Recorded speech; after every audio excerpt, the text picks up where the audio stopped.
What's up, guys? Welcome back to Fast Friends. We're finally back in the studio. Super stoked on our guest that we have here today. The dude is full-blown legend in the motocross scene. He's won a world title, won an East Coast and a West Coast Lights Supercross title. Not very many people have done that.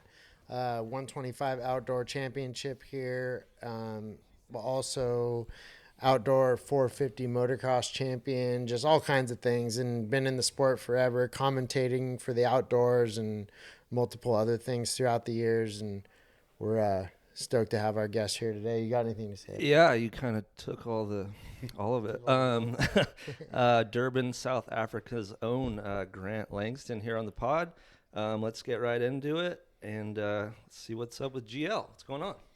Good to be here, boys. It's been, I think, a little time in the making. I know you bugged me a little while ago about coming on, and it's cool to see some old friends and hash up some old memories. Yeah, for sure. It was awesome. We had a little chunk of you on a little video that we did from Anaheim 1 last year. And we were at that point we were still learning this game and like how to do any of it. And we were like, oh, let's film this thing, and you were the lucky one that we got to do something with. So it was cool. But yeah, we're stoked to finally have you in the studio and have you cruise over, dude. So Yeah, thank you. Always good times. It's like, it was crazy. We were just talking, and your son now is 20 years old. So I've known you for over 20 years because I knew you before that guy. So Yeah, crazy. that's right. That's Time wild. flies. Yeah, I mean, we just were like, hey, good to see you again. When did I see you last? Oh, Anaheim, a year ago. So yeah, time flies. So I like this question to start out with. We asked Rhino this, like, what kind of kid would you say that Grant Langston was? Sure, that's actually a good one. I didn't expect that one. To be honest, I think, well, this is a double-edged sword. I think I was a good kid and a bad kid. Mm-hmm. Good as in good intentions, but I was high-strung, mischievous, got in trouble at school a lot. But, like not a lot of fighting, but some of the fights that I did have at school was protecting, the kid that was being bullied or something. Yeah, So I've always felt like I've been like a bit of an independent. Like I just marched to the beat of my own drum. And the older I get, the more I've realized that. And but no, as a kid, my parents, they are what I'd say old school, traditional, pretty strict. Mm-hmm. So I've had the belt, I've had a backhand, all that kind of stuff. Mm-hmm. And I probably deserved it, to be honest. Yeah, And it kept me on the straight and narrow. But I've always, I think I've always just, if someone says, hey, you can't do that or you shouldn't, I'm always like, oh, really? You're going to tell me what I can and can't do? So I think I've had a bit of a rebellious type is how I was. I've gotten a little bit better over the years, but I still think that trait's there. But no, I mean, we used to go to the beach, in our spare time. Obviously in our area there was, especially in South Africa, there was no Wi-Fi, there was no internet, there was no social media. I only got video games when I was almost a teenager, the first Nintendo. So I feel like saying typical, kid growing up in the sense of went to school, never was homeschooled or anything. We rode when we could. Sometimes my dad would pick me up after school, and we'd go to the track and basically ride till it was pitch black. Yeah. And then a lot of racing on the weekends. But it was probably a good thing I was in racing because I probably would have got myself into some trouble. So I feel like racing was my outlet, and it was also like a brotherhood because, I was talking to people. My closest friends weren't from school. They were from motocross. So, going to school to me was just interfering with my racing. So, Yeah. But to answer your question, I think I would like to consider myself a good person with good intentions. But as a kid, I was a bit of a naughty shit. Yeah, you like to kind of see where the line was. Test the waters. Yeah. As my mom always would say, she goes, you just love pushing the envelope, don't you? Yeah, poke the bear a little bit. Yeah. So That's that was me. But I would say for the most part, normal kid. Building jumps, jumping off cliffs, jumping into pools, swimming in the ocean. Good childhood. And ride to our buddy's house. You know, you see these posts on Instagram now, like back in the day when you knew where all your friends were because all the BMX bikes were laid out in the front yard. It was a lot of the same for us. Yeah, same. I think that picture they use a lot of times is one from your old house backyard. That picture of like of Josh Grant's kids and like Nudi's kids. Have you seen that picture that you're talking about? Oh, I'm not sure. Oh, the thing that you're like talking about now, it's like them all playing in the backyard, and I'm pretty sure that picture's from your old house there. And okay. It's just funny that you brought that up because I correlated that. It's cool. It's cool to grow up that way because like times have kind of changed. So like it's cool that we had that. Like jump on your BMX bike, throw a couple waters and some Doritos in your backpack. We're going 8 miles to these jumps over here, whatever. Your parents tell you don't come back before dark. Yeah, like you know what I mean. Yeah, and we would always have like a shovel and some stuff with us. And it's an adventure. Always had a tweak on everything, make things bigger and better. And and then hope no one went home in an ambulance. Yeah, that happened sometimes. Dude, so you grew up in South Africa, just riding and ripping a lot on your 80. You're probably 65 and 60s, and then your 80s, and then when did you like realize, or what made you kind of like start to get the bug of like, oh, we need to start traveling, and then eventually you were in the MXGP series and you ended up winning a world title. So like, what was the ticker that like sent you guys to travel and race? So how it kind of started is my dad used to race, and it was funny. I was talking to him about it. The movie On Any Sunday. Yep. It came out, but in South Africa it was at the theaters, you know, at the movies. So you could go. So I guess a Friday evening, my dad was in high school, and he said him and a bunch of the high school kids were like, "Hey, there's this movie about dirt bikes, you know, whatever. Let's go watch it." And this is my dad's version of the story, but he said they walked out of there and they all looked at each other and like, we gotta get a dirt bike. That's the cool. This is the coolest thing, and I still think that's one of the greatest movies because it's, even though it's really old now, it's still all that resonates. Yeah, exactly. So my dad said it was just like, we're high school, you know, everyone wants to be cool and fit in, and bikes were cool, you know, and but like you said, in South Africa, there wasn't a dealership, you know, in every major city. Yeah. And he's like, getting bikes was difficult, you know. So what he did was he would service the other guys' bikes because, you know, even service centers were tough. So he would, you know, do maintenance for guys, and he just kept collecting the money, and he bought his own bike.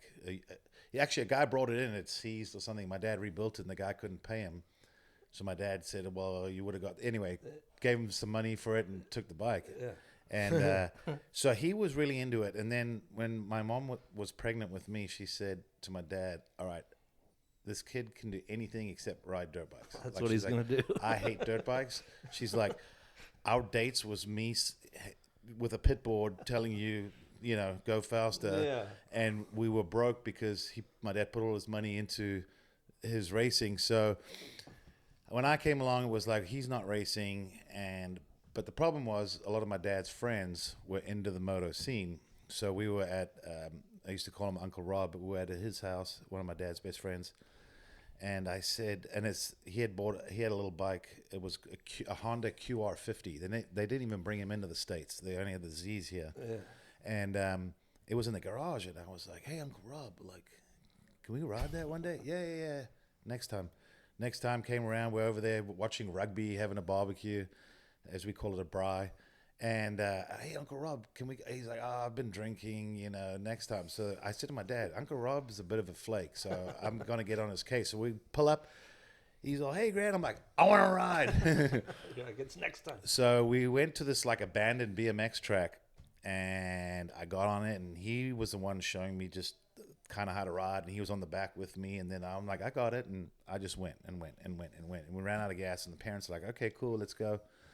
And they loaded the bike up in the back of the pickup, and I was still sitting on it. We rode back to the house, and I was just cheesing the whole way there.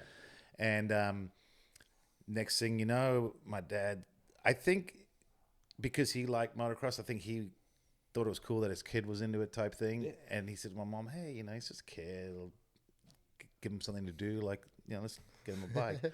So we ended up buying Uncle Rob's piece of shit and did some riding. And then eventually my dad's like, hey, would you want to go to a race?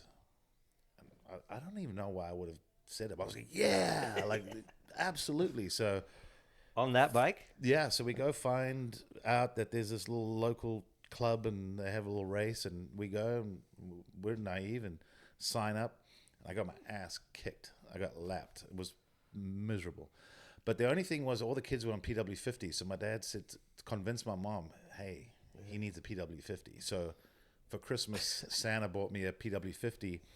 And in those few months, it went from I was terrible to then I won. Just, yeah, straight. And then I went from the C class to the B class. And then I won. And then I went to the A class. And then I won. And then I moved up to PW80s.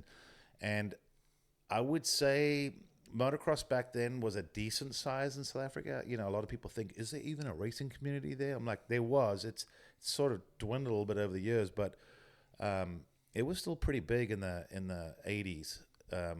Like I said, there was this craze where the Europeans were coming out. I mean, South Africa was paying the Euros and Americans to come race in South Africa to try to build the sport and make it, bigger and better. So there was a lot going on. But, for me, once I started winning, then my mom really didn't have a say in the matter. Because she thought I was going to grow out of it, it's a phase. He's a kid. He'll mature and it'll be done. And I think my dad was really into it, and I was into it, and I think a lot of it for me was winning. Like, you almost become addicted to it. And so I won a lot at a young age, because a lot of people were saying, like, this kid is special. He's got something that the rest don't. And then to answer your question, I dominated from 50s to 85s, and then, in fact, my last year in South Africa, before I went to Europe, I was meant to ride. And so in South Africa, we don't really have amateur and pro. It's just, they call it junior motocross for kids and senior motocross. So in senior motocross, they have the high school class in 125. So the very first race of the year, it was a little bit, it did rain, it was muddy, and they shortened the track, but I literally lapped the field. And my dad's like, we ain't doing this.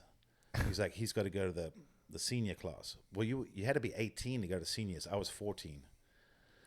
So they sponsors and that wrote a motivational letter, and I got granted this license. Well, that pissed a lot of parents off, because here's this kid, and because my dad's like, what's your problem? Why are you gonna have a problem with the kid? Oh, well, he's young. He could be a danger to the other riders, blah, blah, blah. So I went, and then within a few months, I went from being one of the faster guys, but kind of getting knocked around, and like these dudes were basically bullying me. Well, you're 14. They hated me. They hated me. Little kid. And they did not like that. But then by the second half of the season, I literally was dominating. I won every single race in the second half of the season. Part of that was a sponsor and my dad had said, if you win the last 8 motos in a row, we'll take you to Europe. Because I was starting to realize, if I want to be the real deal, you got to get out of South Africa. It's pretty obvious. And then that was around the time in the 90s when Greg Albertine was kicking ass in Europe, right before he came here. So Greg was my hero growing up. And I think a lot of it, was, one, I got to meet him, but 2, Greg gave a bunch of us kids that hope, like, hey, you can be from South Africa and make it at the highest level. So, because Greg and I are friends now, but I told him, you don't even realize the impact you had on that generation below you. Like, it motivated all of us, because there were other kids that I raced with that, like, they wanted that same dream and as well. You guys are both national champions. Yeah, that's pretty cool. And world champions. And that's all really South Africa has, is Greg and myself. Yeah, over all those years. Yeah, but I know I'm going on a bit of a tangent here, but you were talking about growing up. But yeah, in South Africa, I had a lot of success. Like Carmichael won every moto in America at the national level, which I would have never thought was possible at the highest level, to win every freaking moto. Yeah, that's gnarly. But I did that in South Africa in the 80 class. I won every national 2 years straight. I lost one moto, and that was because of a mechanical, but literally won every race. And so I guess indirectly, I think I was a little cocky. thinking I was better than everyone. But then, of course, you were better than them until I left South Africa and went to Europe. Then I it had got a little tricky. big slice of humble pie. yeah. Yeah, so you went there. You were only what, maybe 17 or something when you went there? 15. Mm-hmm. Okay, and then you started catching traction there. You were riding So, for factory KTM. What happened actually in Tell us the story. Yeah, about I want to know my about first- TGF. your first ride. When my you got there. first race out of South Africa was on 80s. I did the World Minis, when it was in Vegas. Yeah. And it was because there was a gap in our racing in South Africa. And I was riding for Team Green in South Africa. Okay. And they but I think they went through Japan to basically say, hey, Mitch, pro circuit, could you help this kid out with like engine, motor, bike, and all that? So Mitch built this bike for this African kid he'd never heard of, and because Mitch and I are friends now too, and I rode for him, but he was like, oh yeah, I'm sure this kid's going to be really good. So Mitch built you a Kawasaki when you're 15? No, 13, when I came to do the World Minis. So that was my first experience out of the country. Okay. And I actually ended up battling, I still remember the names. It was Justin Buckaloo, Johnny Marley, Sean Hamlin, Jonathan Shimp, little redhead. Yamaha, And you know what's crazy was I remember seeing a motocross action magazine in South Africa on the bookshelf. Yeah. And my dad's like, this is the kid you're going to have to battle. And there was some big triple at Ponca or something that no one had ever done on the 80. And he was hucking it and he won the race. Yeah. And my dad's like, this little redhead freckled kid has no fear, blah, blah, blah. And the way the qualifiers worked, because it's kind of like an A and a B qualifier, whatever you want to call it, kind of like Supercross. I was looking, I'm like, okay, Shimp is probably the guy I got to beat in this. And I was pleased to say I passed him and pulled away from him. Nice. So I was like, damn. So you're like, all It right. was like winning everything back. So you've known Mitch since you were 13. Or did you really know him back then? No, or he just built you the bike? I met Mitch when we came to pick it up. Yeah. And I got to be honest, he seemed like he didn't have the time of day for me at the time, but He probably didn't. Sometimes he doesn't, yeah. All right, get we'll be that. ready to. We can pick back up into this thing. We've been going, I think. Cool. Just the whole time. Oh, cool. Yeah, we keep going. Just keep it rolling. Yeah. because we were saying about World Minis, but so basically with World Minis, after I did win my qualifiers, and then I crashed in the main, but I still ended up getting third overall. So I still remember, I'm like, man, everything is bigger in America. The trophy was taller than me. Oh, I'm yeah. like, and that was for third. And you're in Vegas too, so you're like, talk about an eye opener. yeah. Yeah, I was this little naive African kid, and it was just like, whoa. But again, I was on 80s, and at that time, it was more just to come and do it, and just, I think there was a lot of curiosity from my sponsors, my dad, me, all that. So it was cool that we got to do that. But in '97, when I was just started to dominate, so basically at the highest level, I was beating the best guys, and I'm like, I was really determined, like world domination. That's why I said I think I was not cocky, like had an attitude, but I thought, oh, I know I'm good, kind of attitude. It worked for you, though. Yeah. It worked for you. Then we went to Europe, and all of a sudden you're dealing sometimes with mud races and sand and ruts and just different tracks, different environment, different everything. And I remember being a little bit like, whoa. Because I went over and did a European championship, and I kind of struggled. And then in qualifying, I was able to put down a heat, and I remember I was second fastest overall. And there was like 100 guys that entered this race. And it was funny hearing all these Europeans, Langston. They're all in their own language, like basically saying, who the hell is this guy? Who's this kid? And what the one good thing was, it caught the attention of Harry Everts, Stefan's father. So Harry's a 4-time world champion, and his son's a 10-time world champion, most successful European rider. And Harry ended up, him and my dad ended up talking, kind of like, what's your guys' sort of plan? And my dad's like, well, he's dominating South Africa. Our goal is to go GP racing. But I was too young to do the GP that year, so that's why they had the European Championship. Okay. So, because that's more for teenagers. Mm-hmm. Well, then I think it rained and I had a lot of crashes, but Harry obviously saw something that he liked, and then that's when the ball got rolling, and that's who I ended up signing a contract with to go to Europe and race the GPs. Was that 99? 98. 98. Yeah, so they had Harry's team had, it was based in Belgium, but they had Belgian sponsors, and Kawasaki Belgium was supporting the team.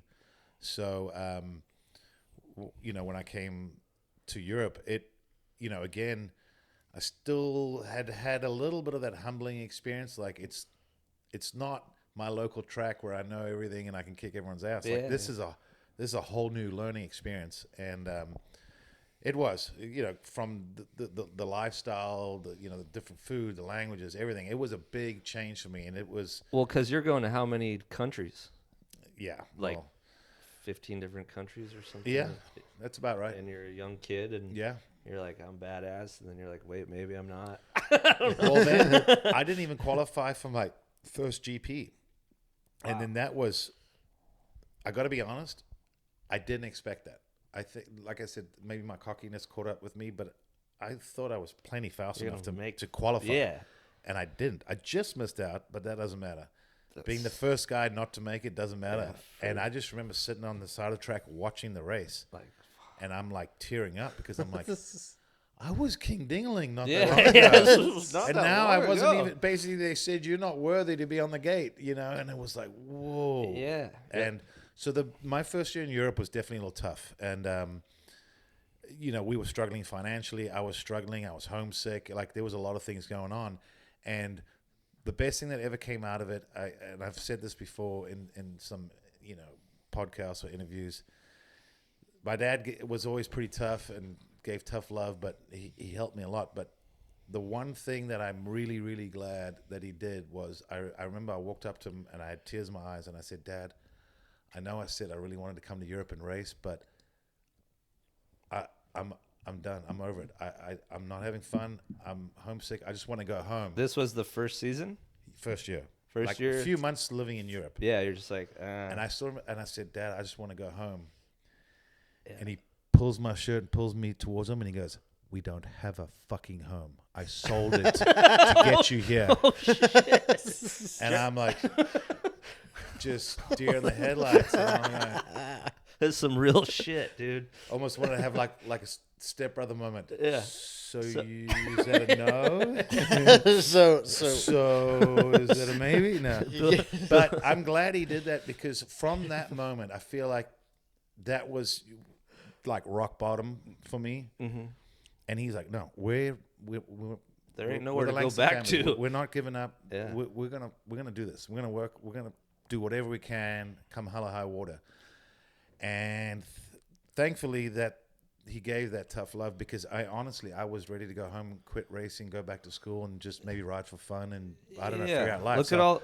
You would have left all those championships on the table, like your whole career. So, like, come on. The cool thing is, I went from not qualifying to then scoring some points in a top 10. Then I caught KTM's attention. That's what I was gonna say. So you were with Cowie for the first two? First year. Just the first year.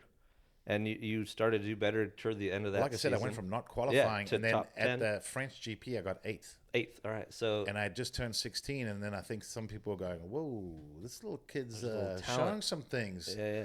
So then it was nice because then that's when the money starts coming. I'd never gotten a salary in my life, and then all of a sudden it's like we're able to do this, and I was like, sign the deal. And my dad's like, well, we need more of that, and we need that, and we need that. My dad's like, we just need a place to live. Your dad's name is Gerald, right? Yeah. Okay, Gerald. Because I worked for KTM back in the day, and I've been around him, known him, and your brother for a long time, and they've always, one thing I can say, they've always been in your corner, at your back, 100%, always been there.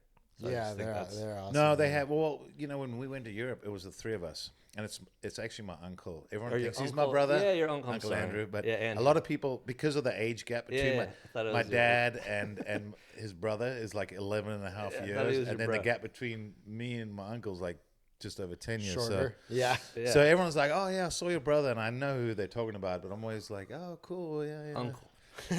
But yeah, Uncle Andrew he was always there for me from day one. Yeah, I mean, I remember watching him. He'd come over to our house, and my dad and him would literally rebuild my PW50 that was a frame on Friday evening. And my dad would grease and lubricate everything because, like he said, when you don't have money, you take care of everything. And so he would go through everything. My uncle would come over and help, and I would, be in the garage hammering shit and just being obnoxious. But my uncle was there. Besides my dad, he was the other person that was there like the whole time. And, and then he became my mechanic. Yeah. And we had some good memories, good times, and like you said, they always had my back. And you know how it is with family. You can bicker and butt heads, but at the end of the day, blood's thicker than water. Families stick behind family. So they were both always pretty tough on me, but they always said, if we thought you could do better than you were doing, we were tough on you kind of attitude. Yeah. And I'm like, damn, you guys expect a lot. So dude, so then fast forward a little bit. Then you ended up factory KTM next year. You won a title, won the world title. Right? 99 was my first year with KTM. Actually, I broke my navicular during the season, so I missed a few GPs. Yeah, it's a bad one. But I would probably say at the start of the season, I was definitely top 10 speed. Maybe I would have said between 5th and 10th was probably where I was. Then I broke my navicular, and then when I came back, I was the first couple of races, I struggled to even get in the top 10. And I remember I was frustrated because if there's one thing I hate is feeling like you're going backwards. Yeah. And then it just felt like we did some testing. I got a little more comfortable with the bike. I was getting healthier, and I think the confidence came.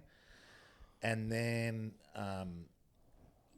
it was one of the craziest weekends for me. But my first GP win was just weird because I dominated and it felt so easy.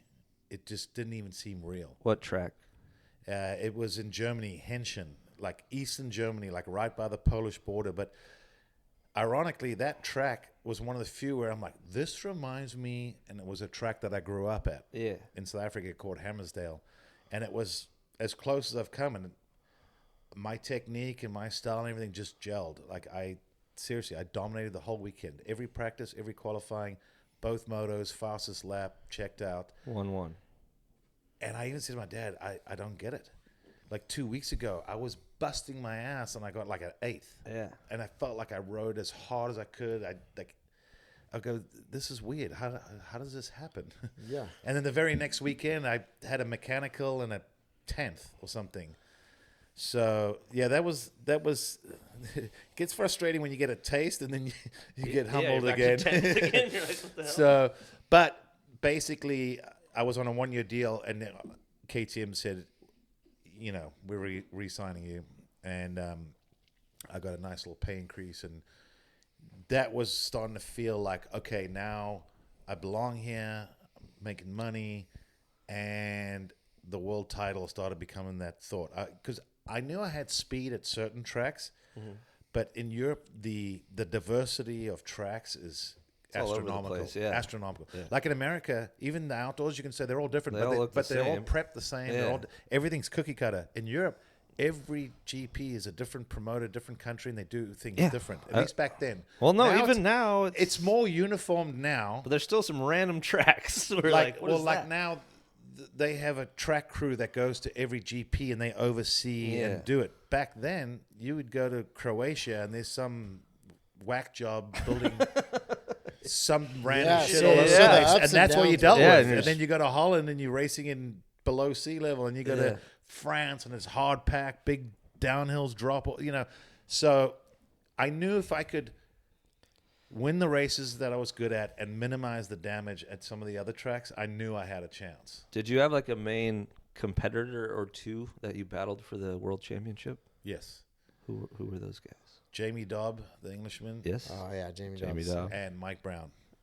Freaking Mike Brown, dude. Yeah, he's everywhere. That's where our rivalry started. I remember in 99, I got the whole shot in Brazil, and he was faster than me, and he was actually the fastest guy that day. And he passes me, and then he turns around, and he's flipping me off and trying to take me out. And I was like, this guy's a dick. So I was pissed. So I smashed him. He smashed me. And we spent so much time trying to take each other out. He lost the race. He would have won, but he ended up going 1-2 and lost the overall. I ended up 3-3, but I was kind of happy with that. But I still remember going, fuck Mike Brown. That guy's a tool. And then obviously going into 2000, then it was, all right, these are the guys I got to pay attention to. Yeah. And, that's where our rivalry started. Yeah. Oh, yeah. I didn't realize it started in Europe. Well, we came back to America the same year. Yeah. You're like, let's And go. he signed for Mitch after I turned down Mitch's offer. For KTM. So if we're just going to freestyle it, in 2000, I, like I said, minimize the damage. I think I went 4th, 3rd, 2nd, 1st. But the 4th and 3rds were kind of good because they weren't really tracks. And where I got 3rd or 2nd in France, it was pouring rain. It was sticky mud. And that was my biggest weakness, was mud. So the good thing with the KTM back then, it may not have been the best handling bike, but we had the most horsepower. Shit was fast. And like my dad said, you get that first turn first, you don't have to be the fastest guy. No, you own Just the racetrack. if someone passes you, you tag in and you learn from them. Yeah. He goes, worst case, couple of guys get by. Hey, what's a 3rd or 4th when you were maybe the 10th fastest guy? It's a good result. And then anyway, then at Valkenswaard in Holland, I was living there. I've been there. It was down the road from where I lived. It was like 20 minutes. And I was like, yep. I even said to my dad on the way there, I said, well, I'm looking forward to getting my first win of the season. Oh, look at this guy. And that track's gnarly, dude. And then back then, I would make sure, like, if we were in a press conference, like in Dobb and Brown and all them were there, they're like, what do you think of Valkenswaard? I'm like, oh, it's right up my alley. I'm definitely going 1-1 tomorrow. Ever, yeah. I'm definitely going 1-1 tomorrow. Dude, I was this little punk kid, and these Dobb and Brown are 10 years older than me. I was like 17, they're in their late 20s. Yeah. And here's this little chihuahua talking about how he's going to kick everyone's ass tomorrow. But I always backed it up. If I said I was going to do something, I did. And then after I smoked everyone that weekend, we were on our way to the next GP, and I get a phone call. I just got a cell phone, actually. Oh, nice. I was kind of rich and famous. Killing so it, I needed a cell phone. I'm like, international number. Oh. This was the days when I would answer any phone call that came in because no one really called very often. International costs were very expensive, so no one called. So I was excited, you know. Let me it was like the old days when when we ring the doorbell and people used to get excited. People now everyone like answer. close the blinds and duck, you know. Yeah. But I'm like, hello, is this Grant Langston? I'm like, yeah. Hey, it's Mitch Payton from Pro Circuit Kawasaki. How you doing? I'm like, good. And my dad's driving and he's looking at me like, you know, like doing the lips like, who is it? I'm like, Mitch Payton. And then he goes, Mitch is like, yeah, I've been watching your results and that, and I'm very impressed and blah, blah, blah. Would you be interested in riding for me in the States? And I was so young and nervous and didn't know what to do. I go, can you hold on a second? I'm like, hey, Dad, Mitch Payton wants to know if I would ride for him next year in the States. And my dad's like, yeah. You know, he's shaking his hands like, oh, you idiot. And that is what got the ball rolling for me to come to the States. Okay. It was on my radar because I wanted to follow in Greg Albertine's footsteps. He was my hero, and he kicked ass in Europe and came to the States. Yeah. And he had just won the national title in 99. Oh, he was awesome. And I just had this like kind of, I want to be like Greg kind of thing. And so my dad even said, you've said your lifelong dream is to be a world champion. You know, hypothetically, you sign a contract to go to America, and you get injured or something and you don't win, like that door's closed. And typical me, I'm like, oh, no, it's fine, Dad. I'm not going to get hurt. I'm like, I'm going to win this championship and then leave on a good note. And he's like, okay, like there's a lot of racing left. Oh, I got it. I was very consistent that year. Like my bad days weren't that bad, and on my good days, you know, I kicked everyone's ass, and it felt good. But what happened was KTM were at a point where they're like, we're not letting you go. Literally, Kurt Nickel told me, if you want to stay and defend your 125 World Championship, I got a contract for you. You want to go to the 250s? I got a contract for you. You want to go to America? I got a contract for you. But he basically said, you're staying on a KTM. Yeah. So ultimately, through loyalty, and they did have the first right of refusal, first option. That type of thing, yeah. I mean, those are kind of a joke because if you don't want to be there, then they mean nothing. Yeah. And I still remember it was really, really, really tough. But you guys are going to laugh at this one. Mitch has a little soft side to him. When I basically turned down Mitch, I was kind of bummed and scared and sad, like all these kind of feelings. So I wrote a letter and faxed it to him. Mm-hmm. And it was kind of like a Dear John letter, like, hey, sorry, but it's not going to work out. Yeah.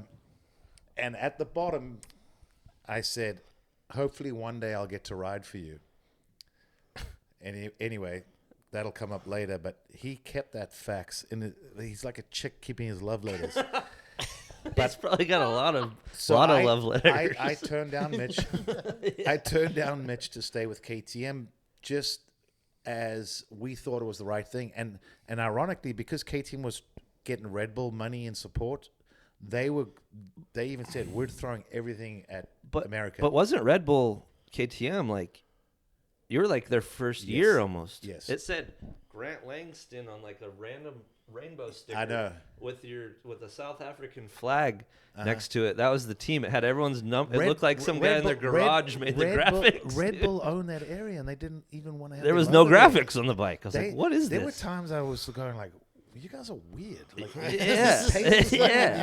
You don't want to have a logo on there, or remember you couldn't give out anything that had a Red Bull. Like we couldn't hand out. jerseys. You couldn't get any of that. It was unobtainable. I mean, I kind of understand the marketing. Everyone wants what they can't have. Yeah. But they were like, "Oh, you can't hand out jerseys or hats," And I was, Again, oh, you're gonna tell me what to do? Okay, cool. There you go. There you go. There you go. There you go. They're like, Grant, you can't do that. Okay, I won't. Yeah. There you go. There you could sell a pair of Red Bull KTM graphics on eBay for like $1,000. Oh yeah, back then. At that point. Now people are like, I don't want that. Yeah. I look like a poser. Exactly. People are getting away from it. They had it. So okay, just to be the intermediator here and like change it up and fast forward it to the next part of the story. Grant wins the world title. Everything's great. I'd already signed my KTM contract before I won the world title, so I was a little nervous because what my dad said sunk in. But thankfully, I had a comfortable lead. I didn't get hurt, and I was able to win it. And like you told them, you're like, I'm just gonna win. We're good, and then you did. I won the championship with 3 motos to go, and the penultimate round was in Finland. And lo and behold, we get there, and I'm like, this is another track that's like Hammersdale, and where I won my first GP. I'm like, I'm gonna win this thing in style. And and it was a picture perfect weekend. Same thing, dominated. And so you went 1-1 on your last second last race in Europe.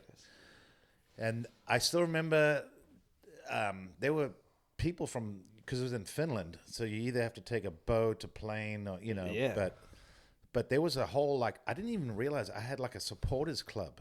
But there was like 60, 70 people that rented a bus to come up.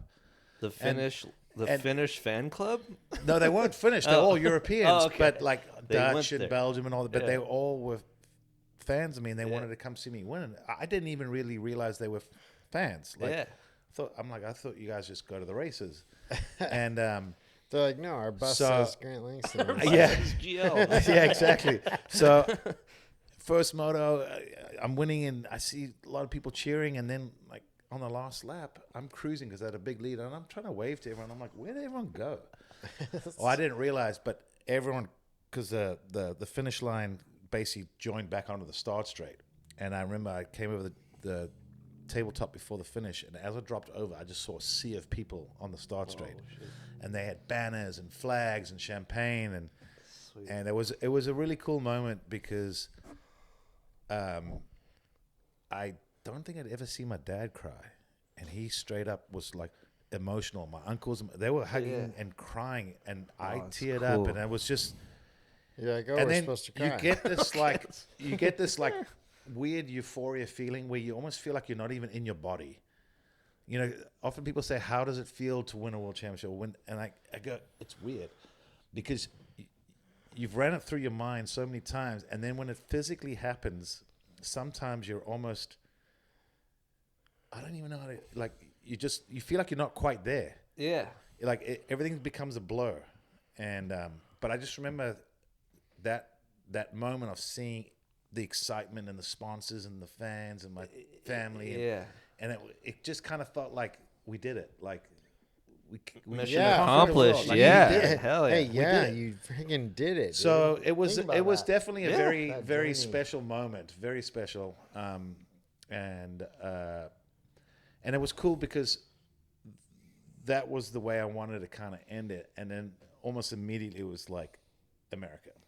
You won the world title. Your mom's still like, oh, it's just a phase. He'll grow out of it. Yeah. He's like, he's And the your, world and, champion. and your dad's like, no, we got to go to America We gotta go now. to America Yeah. now. Well, the good thing is my mom wanted to immigrate to America anyway, Oh, and perfect. it was something I wanted to do and all that. And that had a little taste of it because actually at the end of '99, when I was riding for KTM, I came to America for I think 3 weeks, and just did training and riding out here because the weather's a lot better. In Yeah. winter. You're like, damn, these Like in tracks are Europe- easy. Well, in Europe, there's a lot of tracks.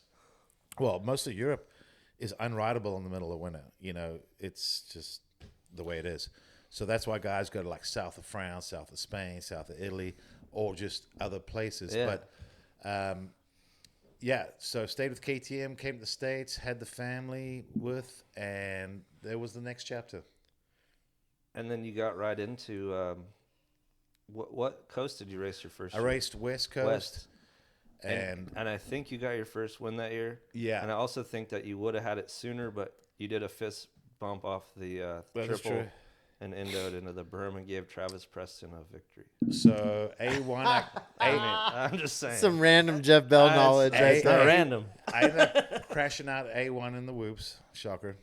I just wasn't comfortable in the whoops, and I started thinking maybe it was also me until I switched brands, and then The I'm like, no, it was the KTM, bike. the KTM had never been in the whoops either. No. So you guys were both new. Yeah. Well, I told you the the- Euros got woods and whoops confused. Yeah. Wait, what? Oh, you wanted to do whoops? Oh, they said woods. Linkage? What's that? But you won a 125 national championship here in the States yeah, no 3. on a KTM. So 01, like I said, I crashed out A1, and then what he's referring to was Houston. I was out front. Last lap. And I did a little fist pump to the crowd, but I landed, and there was this little tricky double, Into and the I berm. just brain farted. Like I had a comfortable lead. I should have rolled it. Like I don't even know.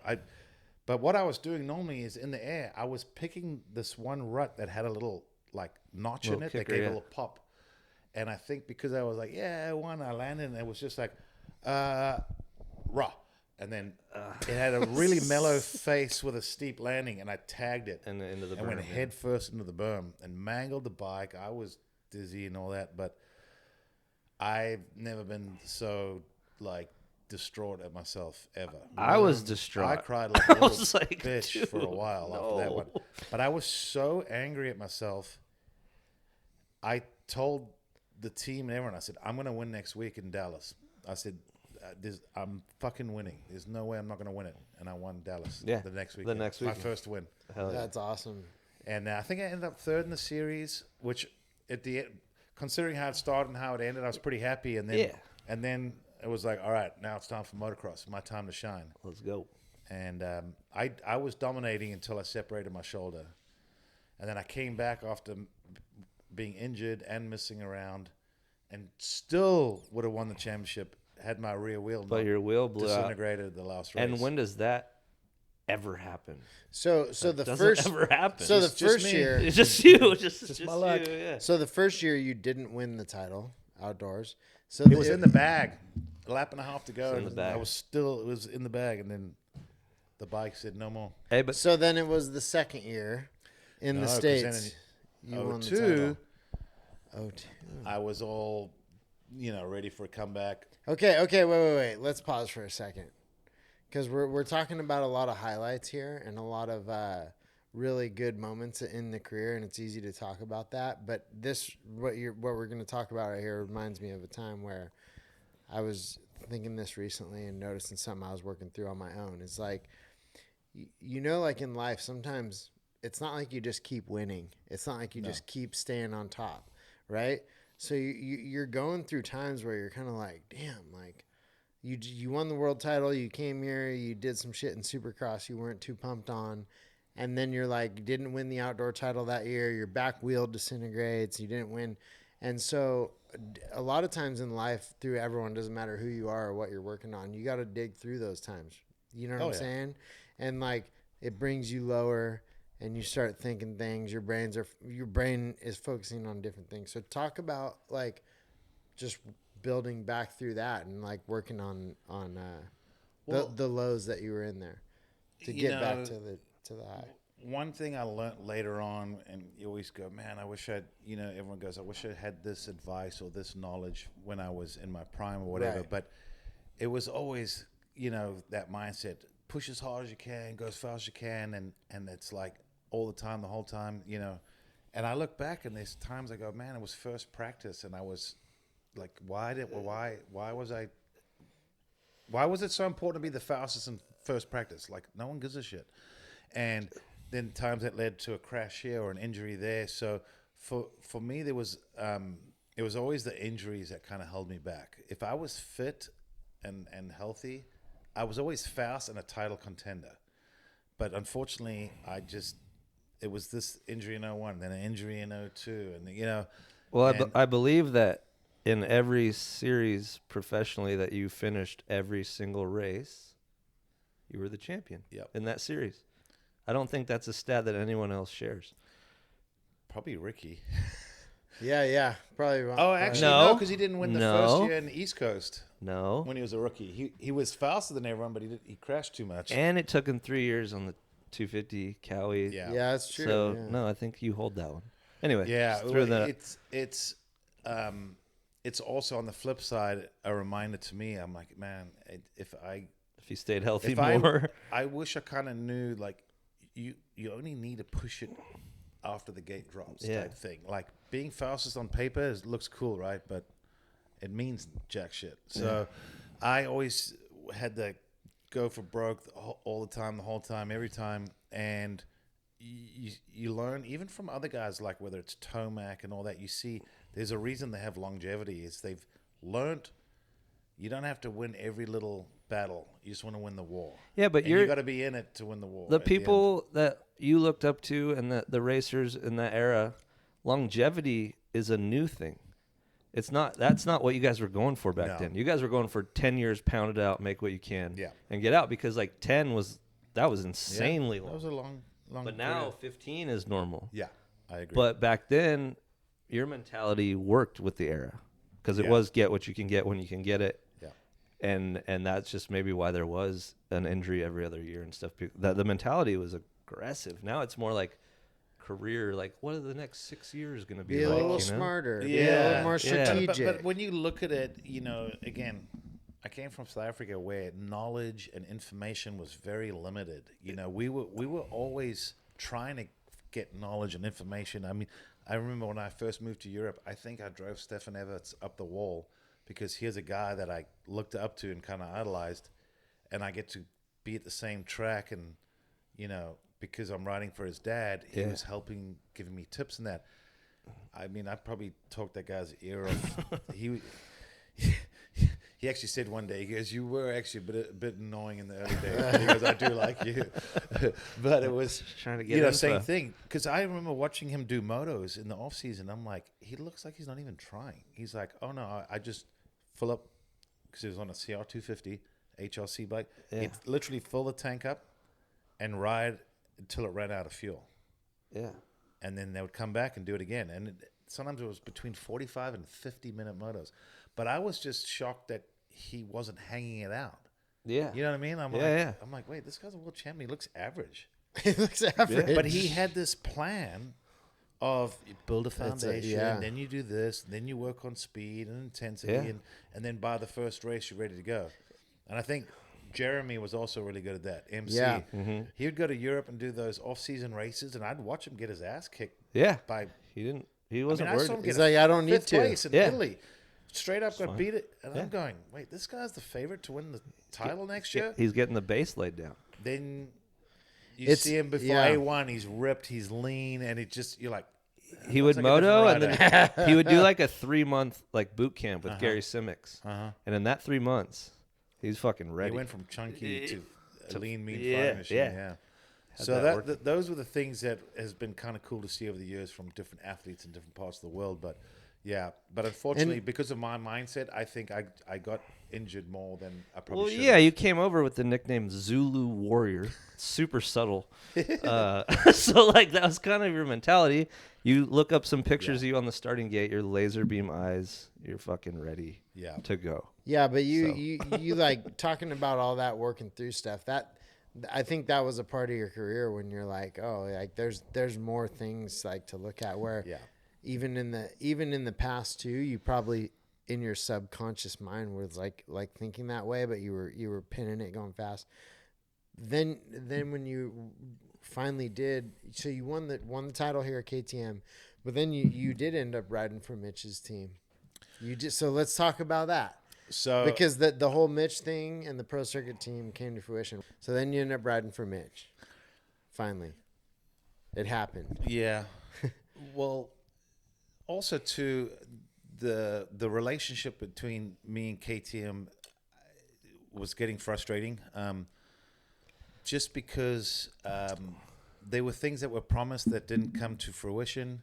The 250, basically. Yeah. Yeah. And so I had a 250 contract in 03, race 250 Supercross, and that bike ejected me Bro. almost every race. I think you landed in the stands one time. Yeah. So I saw like concrete. landed on concrete. I from- remember the concrete. Yeah. And you start thinking, Because we all know how freaking good you are. So then we're watching that, we're like, something's yeah, well, wrong here. also too, it sucks because then people are like, oh, he can't stay on the bike, and he's this, he's that, and you're getting paid a lot of money, and all these contracts. That's why you hear guys before the season, oh, bike's good, everything's great, and then they go to the first race, they get their ass kicked, and all of a sudden, suspension sucks, this is not good. That's when you see all the things come out. But that bike sucked.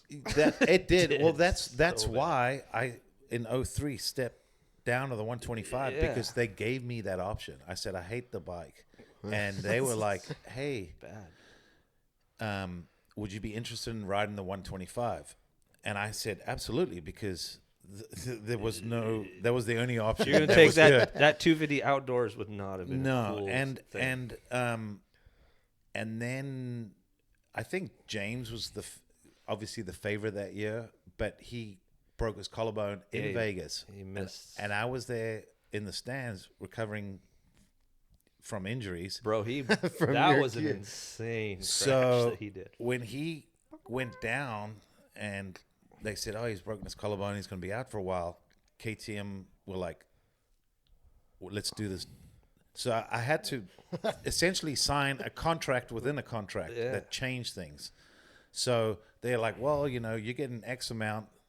You want to be a 125 guy. That's the price range you would be in. So I took a pay cut during the year, and they had bonuses. I still remember this was when the cockiness came back in. They had championship bonuses for top 3. And I said, take second, take third, and pile that on to first place because I'm going to win. Sir. That's sick, I dude. like that.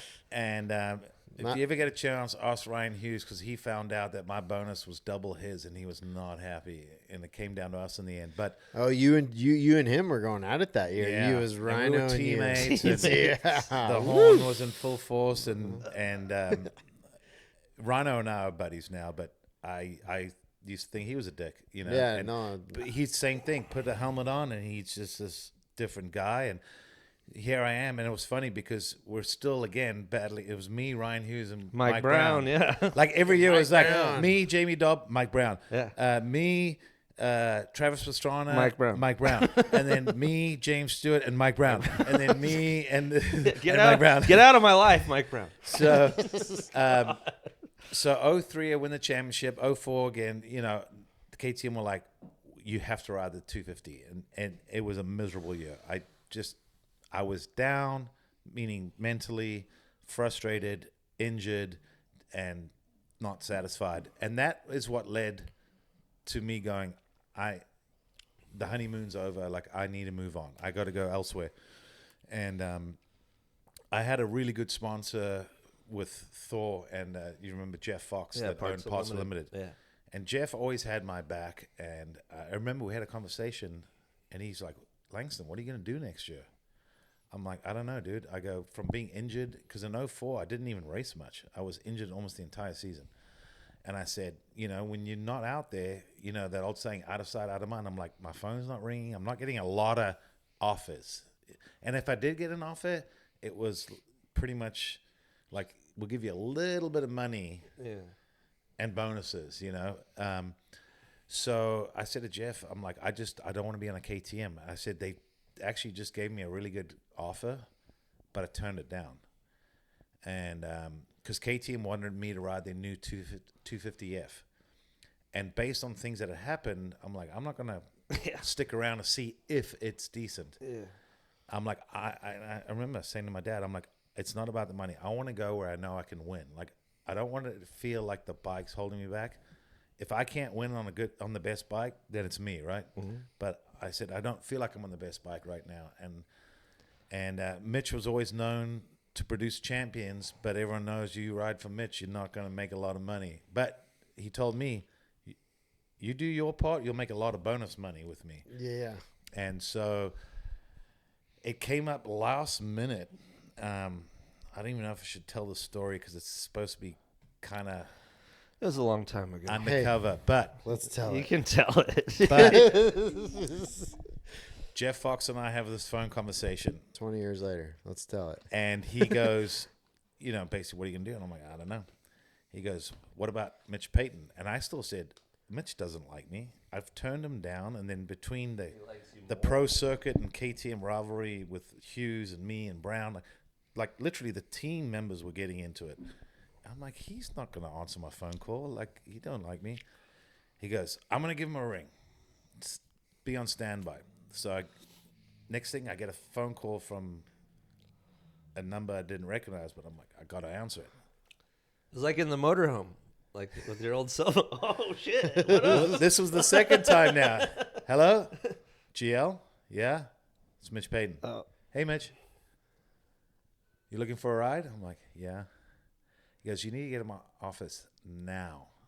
And I said, you know, how does tomorrow? No, he's like, now. So I drove up to Corona. Well, the reason he said now was, and even he said he felt terrible, but Kawasaki and Pro Circuit had mailed Brandon Jessamine a contract that he had signed. But you had to get yours. Then it was signed mailed back back to Mitch. So once he put his signature on, it was solidified. And that was for the 4th spot on the team, and they were only going to have 4 riders.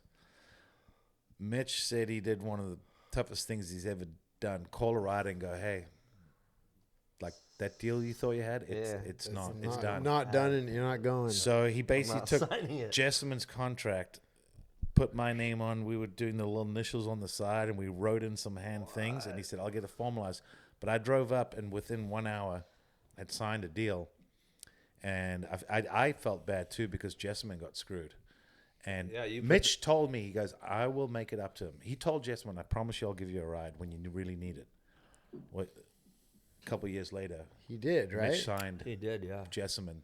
He stuck to his word. But I got the 4th spot on the team at the last minute, and that's when Monster was coming on board.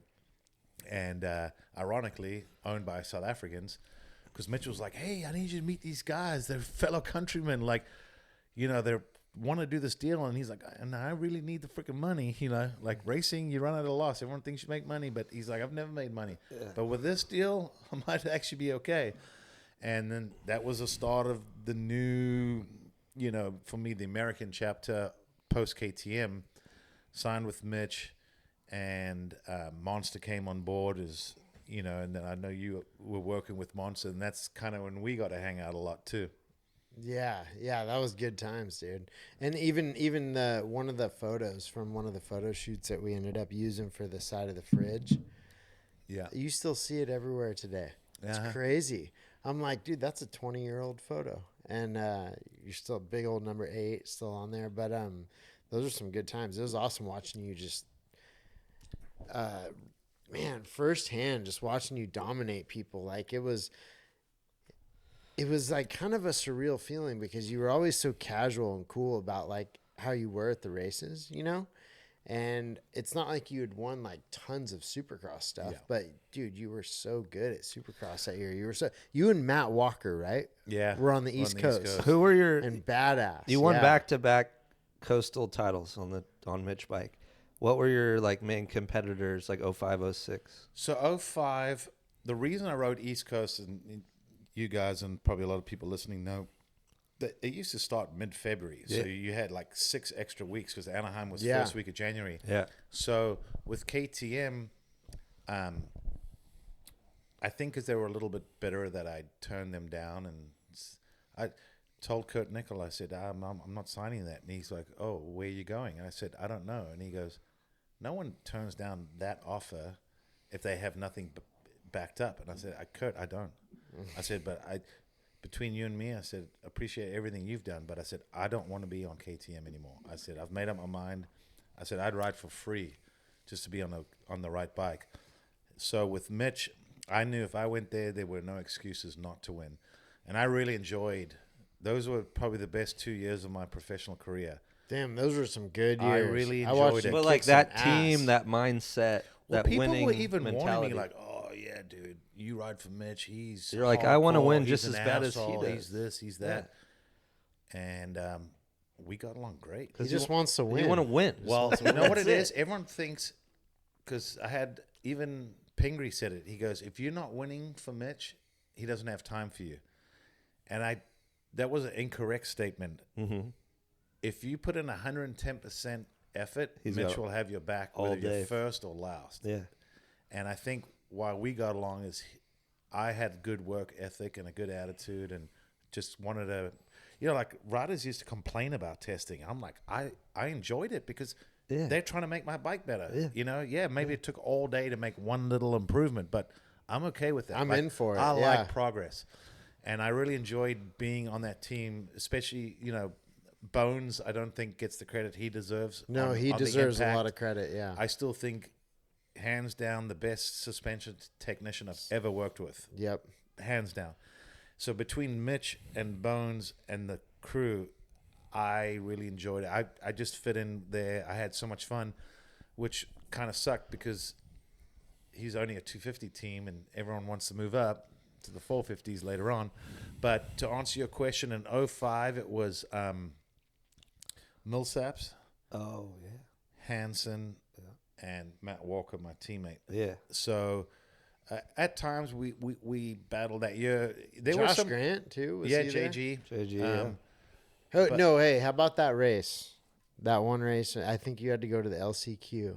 And it was like a split start thing, and then like you had to go LCQ, but so you were outside gate. It was a weird start. So in the heat race, because like you said, it was a split start. So they had a finish line jump. It was like a jump over a tabletop. There was a tunnel. Yep. So they had 10 gates to the left of it and 10 gates to the right, but it was a short start to the left. hand, yeah. So basically, if you were on the outside, you were screwed. Out there. Well, in the heat race, there was a pile up, and dudes piled into me and literally smashed the radiator. And I was okay, but the bike was mangled, so I couldn't finish the heat race. Because back then, I feel like the top guys, we had the speed. If you go down the first turn, you could still get back to the top 9 and make the main. Yeah. But I couldn't ride, so LCQ, I won the LCQ, but now I'm getting 19th gate pick. Yeah, so I remember telling you, dude. I remember because we were chatting. Kyle, I was doing the you were monster there on thing. the gate? Yeah, like right there down. I probably was right there at the gate, and I'm Yeah, like you're the thinking guy. I'm like, bro, what are you gonna do right here? Like, what's the deal? And you're just like, I'm gonna just hole shot these dudes from the outside and win. And I'm just like, all right. Well, And you did the he did. exact thing, dude.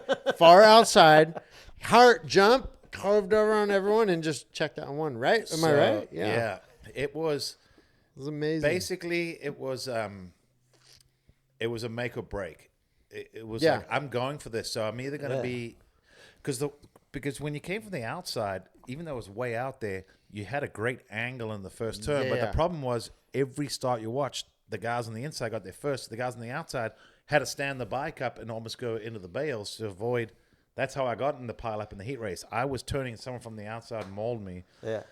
So I was Learn thinking from that. the only thing I can do is get a freaking amazing jump and hook a hard left. I just need to be 5 feet in front of everyone else. Because Hansen, he was on the inside, first gate pick. Yeah. I still remember he told me later, he said, I came the turn, sweet, I got the whole shot. And he goes, you came across me and, like we were this close. Yeah. That's why I said it was this close to the disaster because they're coming in both would have been almost straight, and I'm already at a 90-degree angle.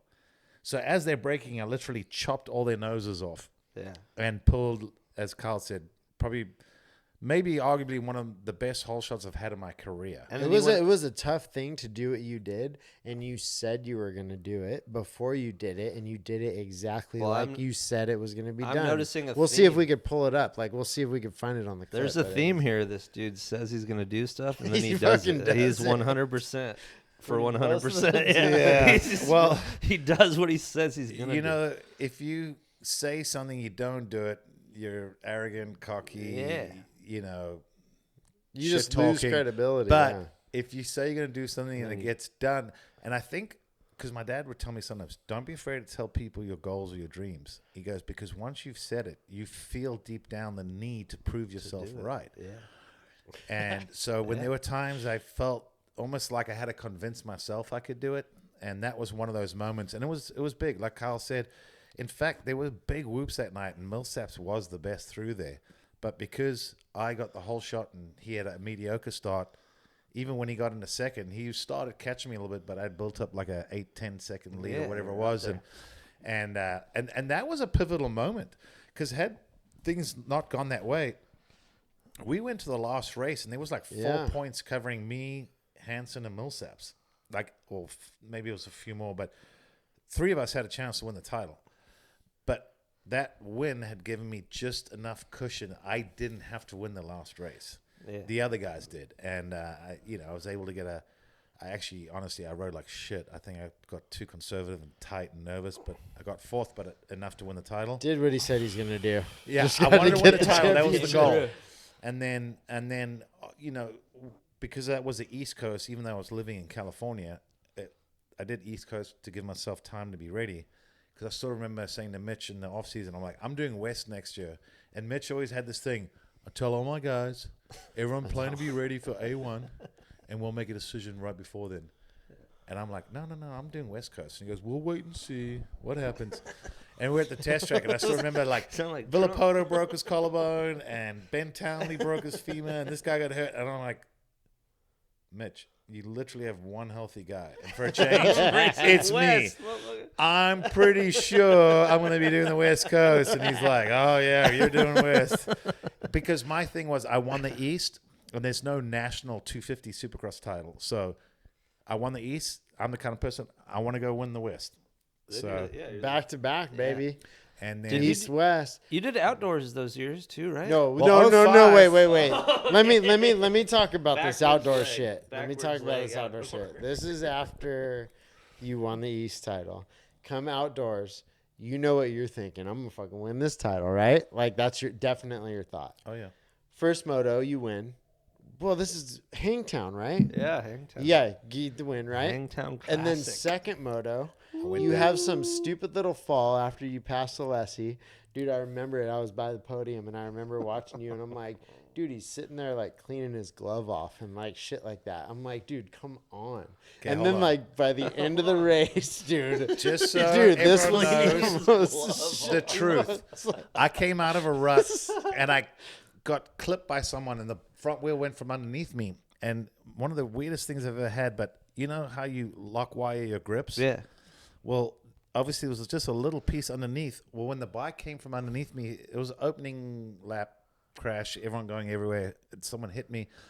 Well, when the bike went away from me, one of the glove fingers got hooked on the wire. So when I let the bike go, it was weird. My glove didn't come off, but it pulled it almost off. And so I had literally fingers in the palm of the glove. Oh. So I had to take my glove off. But, you know, in the moment when you're shaking adrenaline, like, because I had so many people go, what the fuck You're like took sitting you so there. long? Yeah, because Like, people thought I was just wiping my hands and just blah, blah, blah. I'm like, no. I was washing like- my hands. I'm like, I went to start the bike and my fingers were stuck on the handlebar in the glove. So I had to put the glove back on. But anyway, I was way back, pretty much last. Yeah. And maybe one of the best motos of my life. You just kept inching and I was inching and inching. mad. And I came from somewhere in... At least mid-pack. I was in 30-something place. And I was just on rails. And sometimes when I ride with, like, not worrying about what could go wrong and just ride pissed off, just that's what zoned was in. going on. And my lap times were phenomenal. There was laps I was lapping like 6 seconds quicker than anyone else on track. It was like how like Sexton last year did that that last one event. moto, yeah, just- That reminded me exactly. of that. I know. It actually brought back memories for Yeah, me you're because like, I'm like, I remember it reminds that. me of Hangtown. Yo, where you can it do feels it. good. Yeah. You wish you could do it all the time, right? But yeah, so I was coming through the pack, and I don't think it's any shock. The Alessis weren't the most popular family in racing, and I was running them down, and I was a ways behind. And I just remember the Hangtown crowd. They wanted me to beat Alessi so bad. And I he could was on a feel it. KTM too, so it was like, let's go. I could feel it, and then The dirt diggers. They were in literally there. caught him from miles back, and I got to him on the second last corner. That was literally when I'd gotten to him. Yeah. And it was still cool. I remember the place was rocking. Like Yeah. the crowd was going. I was Oh. in that corner, like And then I went to pass Alessi in the very last corner. Like the finish line is right there. And, you know, he did what he should. He went a block, down. but I was already there and committed. And we connected. And somehow we got tangled and pulled the bike from underneath me. Yeah. Twice in one race. And I had your the bike leg. go from underneath me. Yeah. But when it went, you know, almost kind of whiskey throttled. But somehow with the rut, my left foot got caught in the rut and dislocated my ankle. Yeah. ankle or knee or that whole Ankle. leg was Ankle. backwards. Yeah, The whole too. leg- But my that ankle thing was like- dislocated. Dude. And I still remember everything was so chaotic, and all of a sudden we hit the ground, and all I could hear was the crowd. Yeah. Just That was losing their insane. mind. It We're was right in insane. front of the finish line.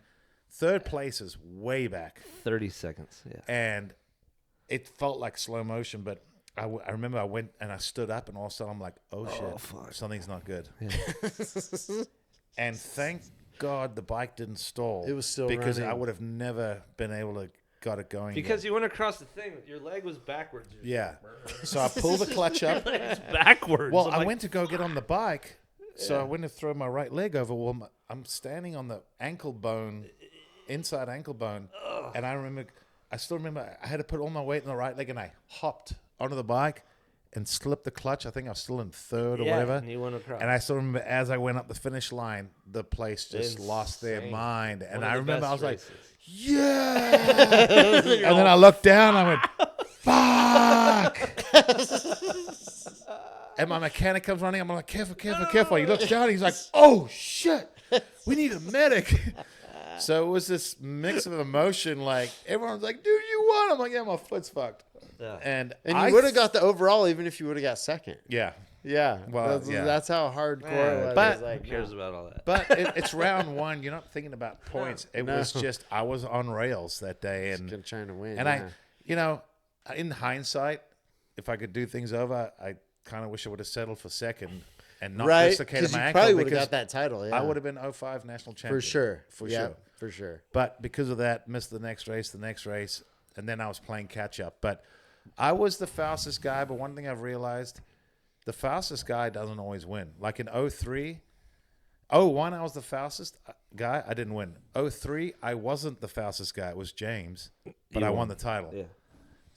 05, I was the fastest guy, but got hurt. So, you know, it is the longevity game too. And but that was still for me. Like, I don't have any regrets because that's my mindset. I don't settle, especially not at that point in the season. Think that story wouldn't exist, dude. If you had a settling mindset, none of these stories exist.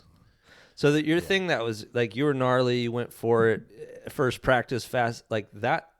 That's you. It shaped your career, and without that, maybe you could be like, "Oh, I got 4 top 10s," you know. But like, no, you won titles. I would rather have you're the dealt guy with the injuries and be able to go. But I had these number 1 plays. Exactly. I think there are some guys, you know, they were always consistent and solid, and but they're not 15 years, they're not champions. A third, a fourth. Oh yeah, never. They're not champions. And I'm like, they're never gonna sit here and talk about this shit in the championship. They're not even invited onto the show. Put it this way.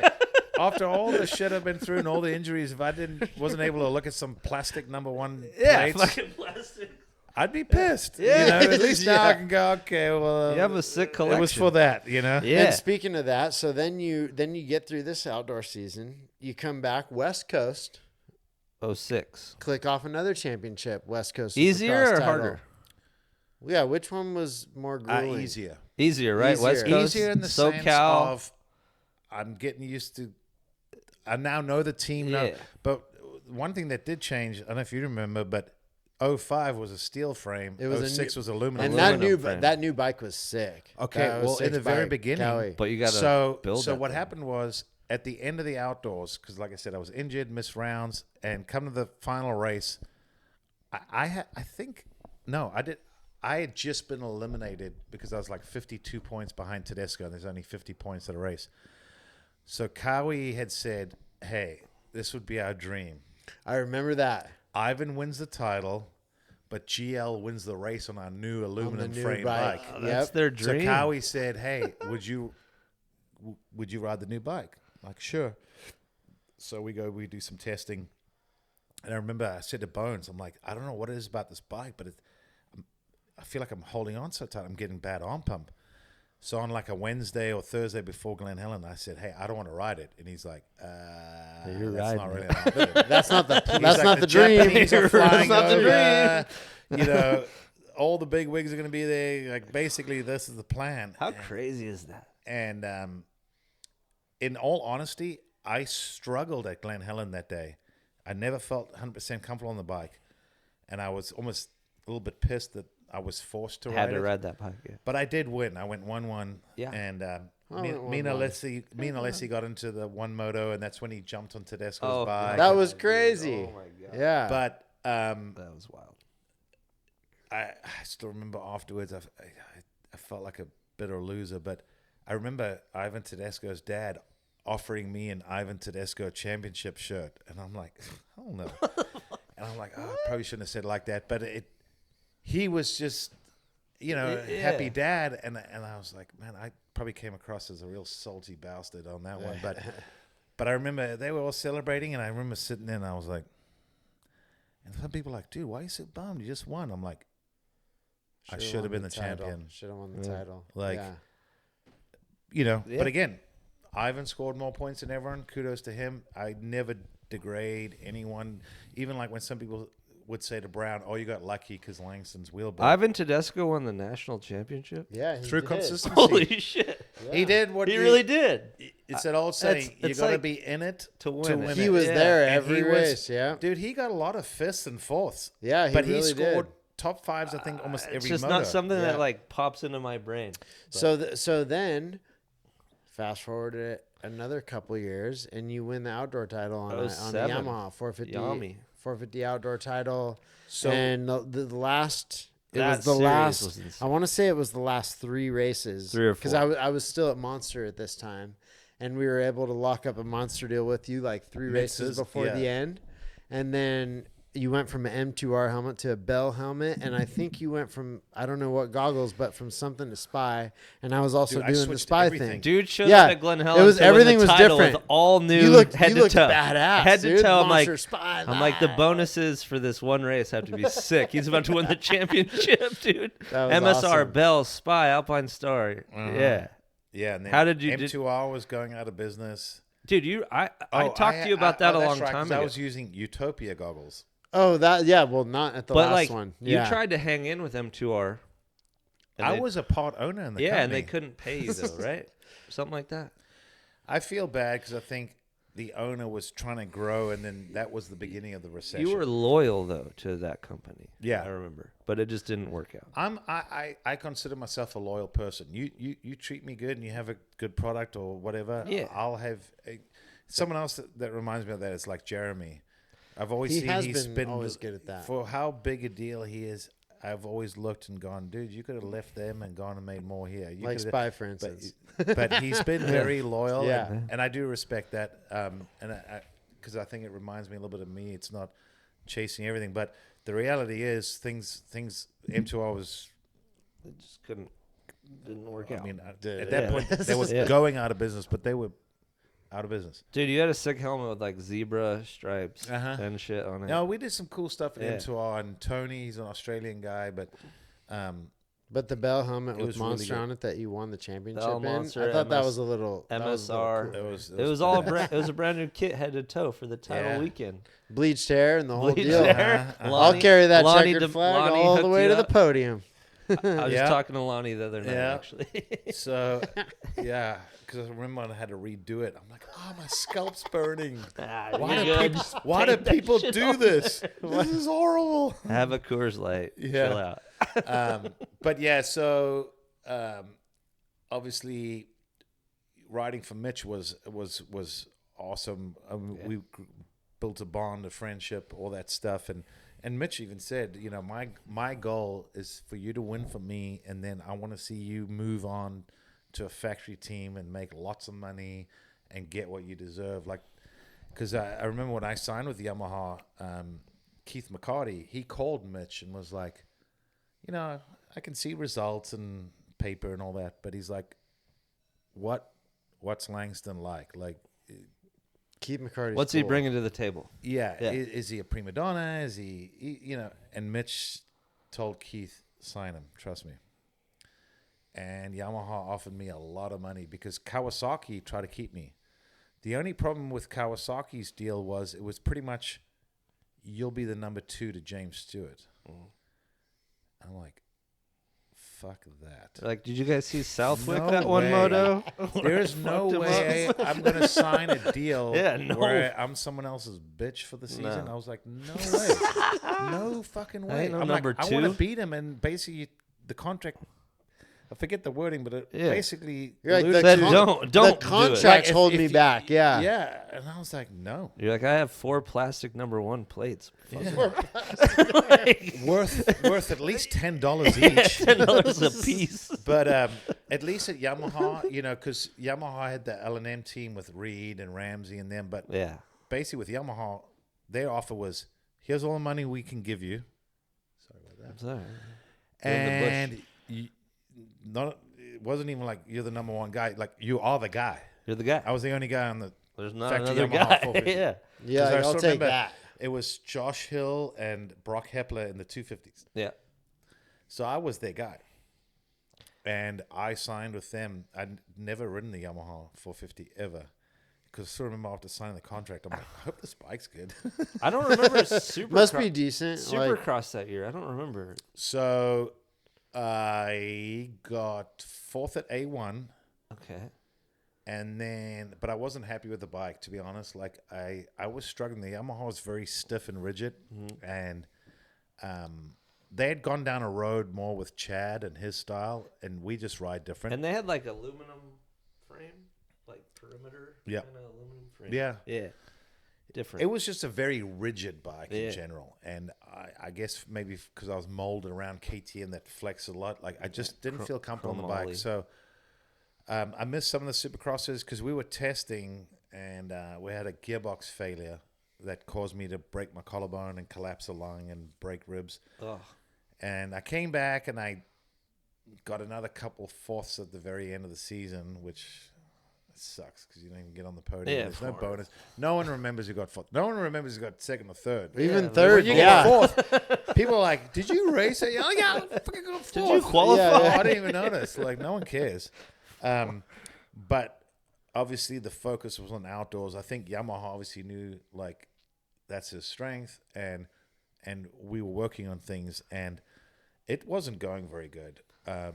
In the beginning. Yeah. The beginning of the outdoors, you weren't really talked about. No. I remember it Yeah, was not, not and then all of going. a sudden I remember Sepkovic saying something to me, and he's like, "Dude, I think Grant's gonna win this title," and I'm like, All of a sudden, it remember became. thinking, What are you like, smoking? I'm like, Grant? Wait, what? And I remember looking at like, because we would look at like papers and printouts and results and times. No, it and became I Andrew remember kind of Short, looking at it. Yeah. Tim I think it was. Ferry, I think I was Wyndham. 7th in the championship point standing halfway through, Yeah.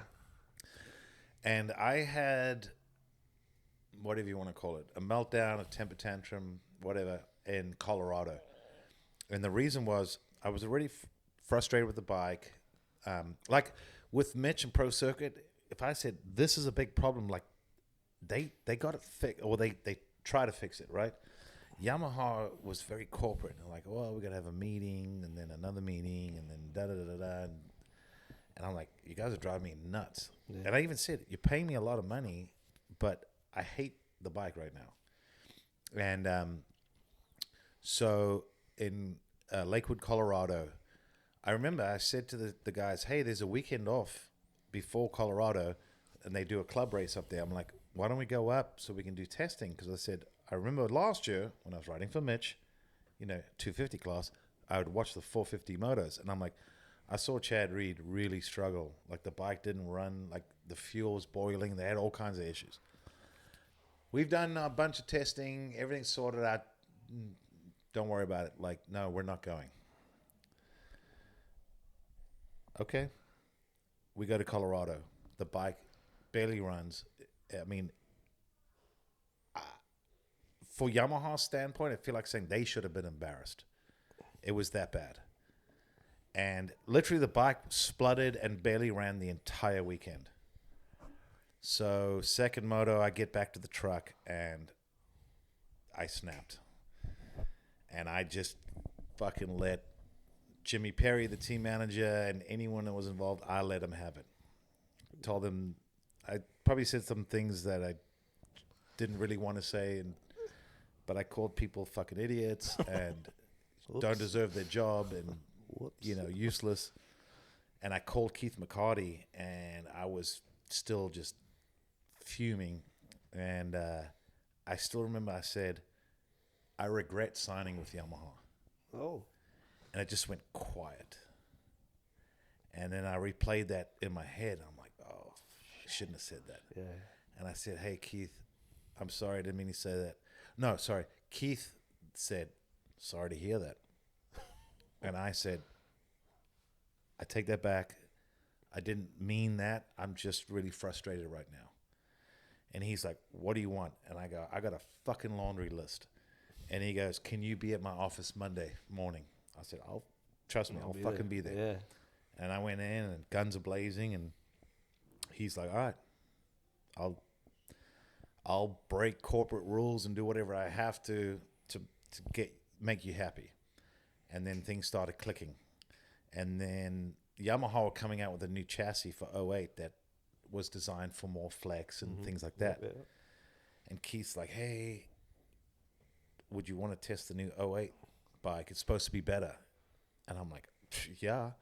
So after Redbud, anything at this point. Yeah. So after Redbud, they didn't groom the track. The Richies left it all beat up and horrible. And we were there Monday, and we went back from 07 to the 08. So everything was the same except the chassis. And I'm like, I need that chassis. Like, I need it. He's like, we're working on it. I'm like, what do you mean? Well, there's a homologation rule in America, so we have to have these in dealerships and blah, blah, blah. So next race, literally 2 bikes, 08, 07, same motor, same everything, just different chassis. Saturday morning, Keith calls Jimmy Perry. He can't race it. It's not homologated. God. I'm so just built up, just frustrated. I'm like, I just need something to get me motivated and in the right mindset and move forward. Well, then the next race was Washougal.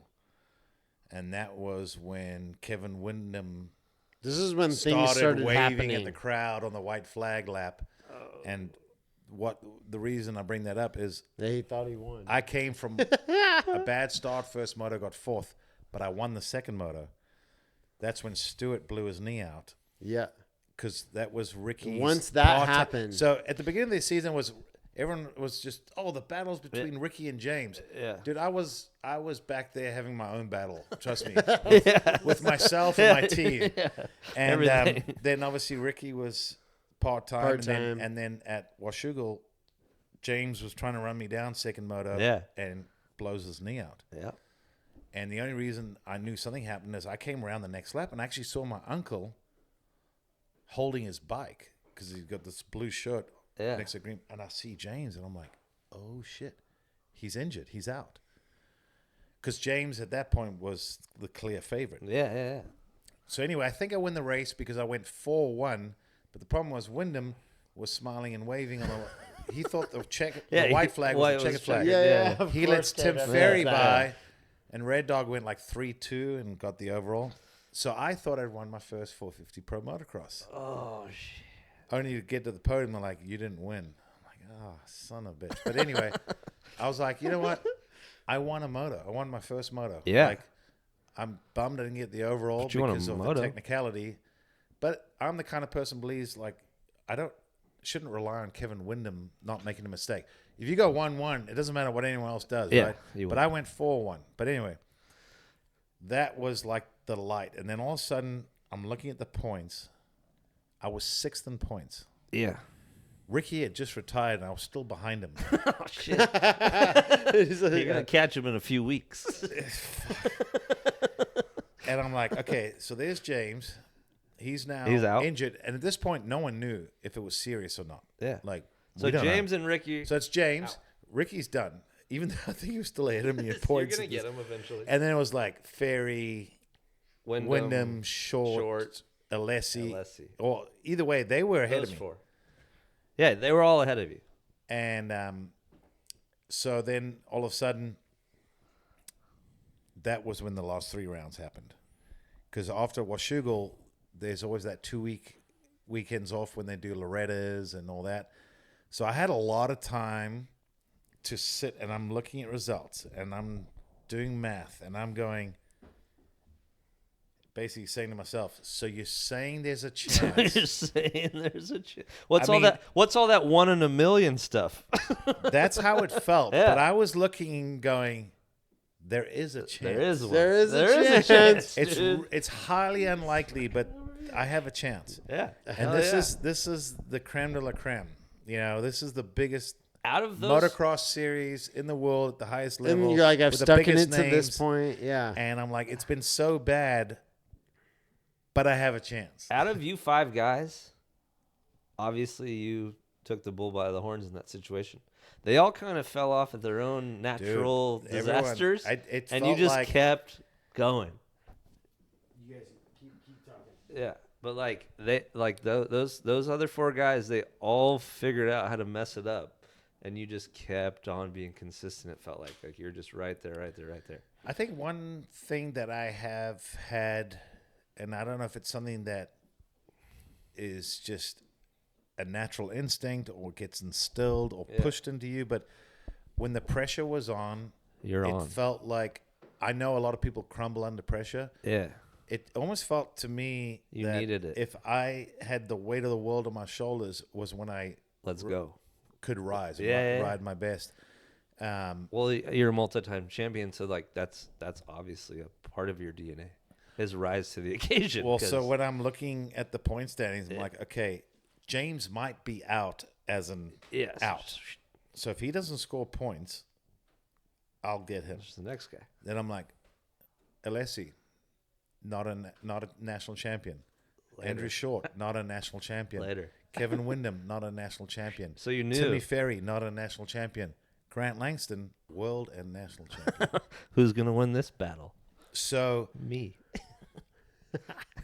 it was weird. It was almost like, you hear about that carrot being dangled in front of your face, and all of a sudden I'm going, it's 1 in a million, but I'm going to do everything I can. At this point, even if I didn't win the championship, it wasn't,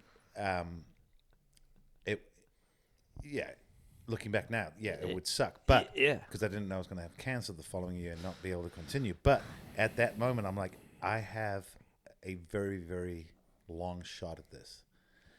And I'm on this new bike and I'm feeling good. Momentum's on my side. And then I felt like I had this swagger at the last 3 rounds. Like I'm gonna win. Was that what it was? Like 3 rounds, basically. So it was 9 rounds in, and like I said, I think I just passed Ricky in the championship. I'd have to go look, but either way, he had retired. But here's a guy that was on a part-time schedule, and I just passed him in points because he retired. Well, he won every freaking moto. So, and then I'm like, at that point, it's James might be out, done. That's big. So all of a sudden, when we leave the race, it's like James might be done. Then all of a sudden, there's that couple-week break, and we're testing and developing and the whole time during that 2-week break, you're testing and developing. Oh, yeah. In your mind, you're thinking, I don't know, I don't care what you say, but your subconscious mind looking at the championship type situation, you were thinking, this is mine, bitches. But like, this how many dude. points? I didn't actually think that because the reality was, I'm like, okay, so here's the reality. There were 3 rounds to go. If I went 1-1 at all 3 rounds, but Short and Alessi and Ferry and them were right behind me every race, I still wouldn't have won it. Okay. That's why I said I needed help. Okay. But that old saying, all you can do is control yourself. You go win, you put the pressure on them. And then I think the next race was Freestone in Texas. Andrew Short's home track. And everyone's like, Shorty hauls ass here. And he did. And we were battling, and then he won the first moto.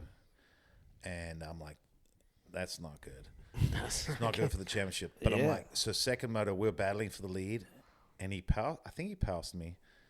And I sat on him. I'm like, I'm going to put him under pressure and make him crack. And then he crashed. And then he dropped back a little bit, and all of a sudden the points got a little more mixed up, and I win, and I gain points. And then, all of a sudden I'm like, now I'm not that far behind. Like 2 rounds to go. Yeah. And then it was Steel City.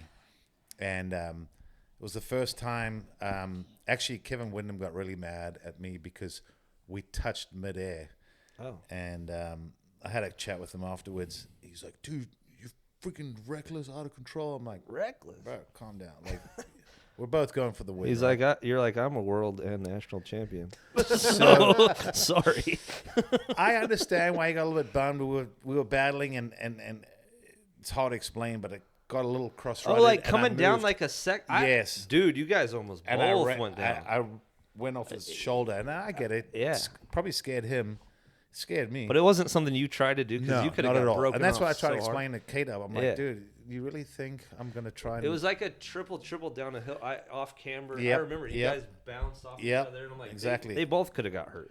So, and I have a lot of respect for K-Dub, but he was yelling at me at the podium, and, we talked it out, and everything was fine. But, again, I'm still playing some catch-up. But now at this point, I'm going, okay, if I win out, and...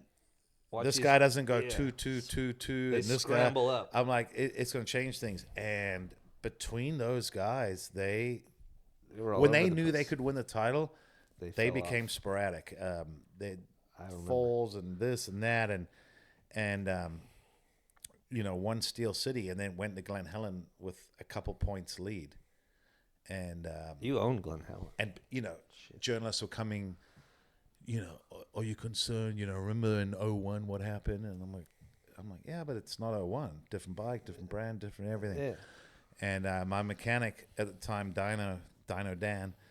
Dan Rambert. He was, he was a great mechanic too. He's awesome. But I remember he was more nervous than I was at the last race. At one point I said, dude, if you check that bolt one more time, you're going to strip it. Because he literally was checking everything, like all day, every day, nonstop. Like he was, I'm like, you're making me nervous. Yeah. But I did tell him, I said, make sure my bike doesn't break down, and I'm going to win this championship. So he took that very literally. It's like, Everything. They wanted to change everything between practices and all that. I'm like, no, bike's running great. Leave it. And like you said, Glen Helen was like, for me, it felt like my home race. I had a lot of supporters in Southern California, and it's a man's track. And I've always had success at Glen Helen. It was the first national I ever did, and I dominated, in 01. And so I had good memories. I've spent, if you live in SoCal, you ride Glen Helen every Thursday, every week during the summer. So I went in with a lot of confidence. Basically, like, as long as it's not a mechanical, I am going to win this come hell or high water. Yeah. And again, just great weekend, great day. Was able to wrap up the championship. Again, the other guys were tripping over themselves. Yeah. And plus we had a pool in the Monster Hospitality, and all the girls were in bikinis and stuff. So maybe that added to it. Just your good vibe, Kyle had a good day. Yeah, I was gonna say I was too focused on racing, but you're like a pool, what? Yeah, but no, it. So that was a great day, and obviously, I feel like my career was bookended by my first, which was my world title. That was really, really special. And then that 07 national championship, just because if you'd said to me halfway through the season, hey, I think you can win this championship, I literally would have laughed at you and said, you're an idiot. You're like, bro, do you see where I'm at? I'm like, okay, cool story, bro. But so that, I feel like, is what made it so special. And then, moving forward, going in 08 was when I ended up getting diagnosed with like cancer, a tumor in my left eye. So again, it made that 07 season so much more special, because that was really my last fighting chance of being how the long best. after winning that title did you start having, was it next year, like when you were testing, you started having symptoms of like your eye and stuff? Yeah, so by the end of 07, obviously, I'd gotten the bike a lot better. Because you're going to be Yamaha again, 08, obviously. Yeah. In fact, when I won my 07 championship, my contract was a 2-year with a 3rd-year option. But it said if you win a Supercross or Motocross title, it automatically gets the 3rd year with a pay increase. Nice.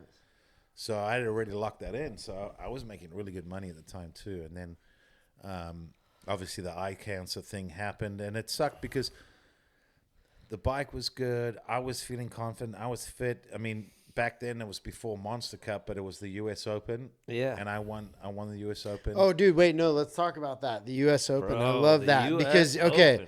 So you win U.S. Open, you win the U.S. Open, you win $100,000. You hold up a check, says $100,000. But you also went out that night, and I was at the blackjack table where I believe you were up $100,000. I swear you made like $100,000 at the blackjack table, just right, like kind of on the entryway to MGM. Like I remember you guys just sitting there. Double and your just money. Ding, ding, ding.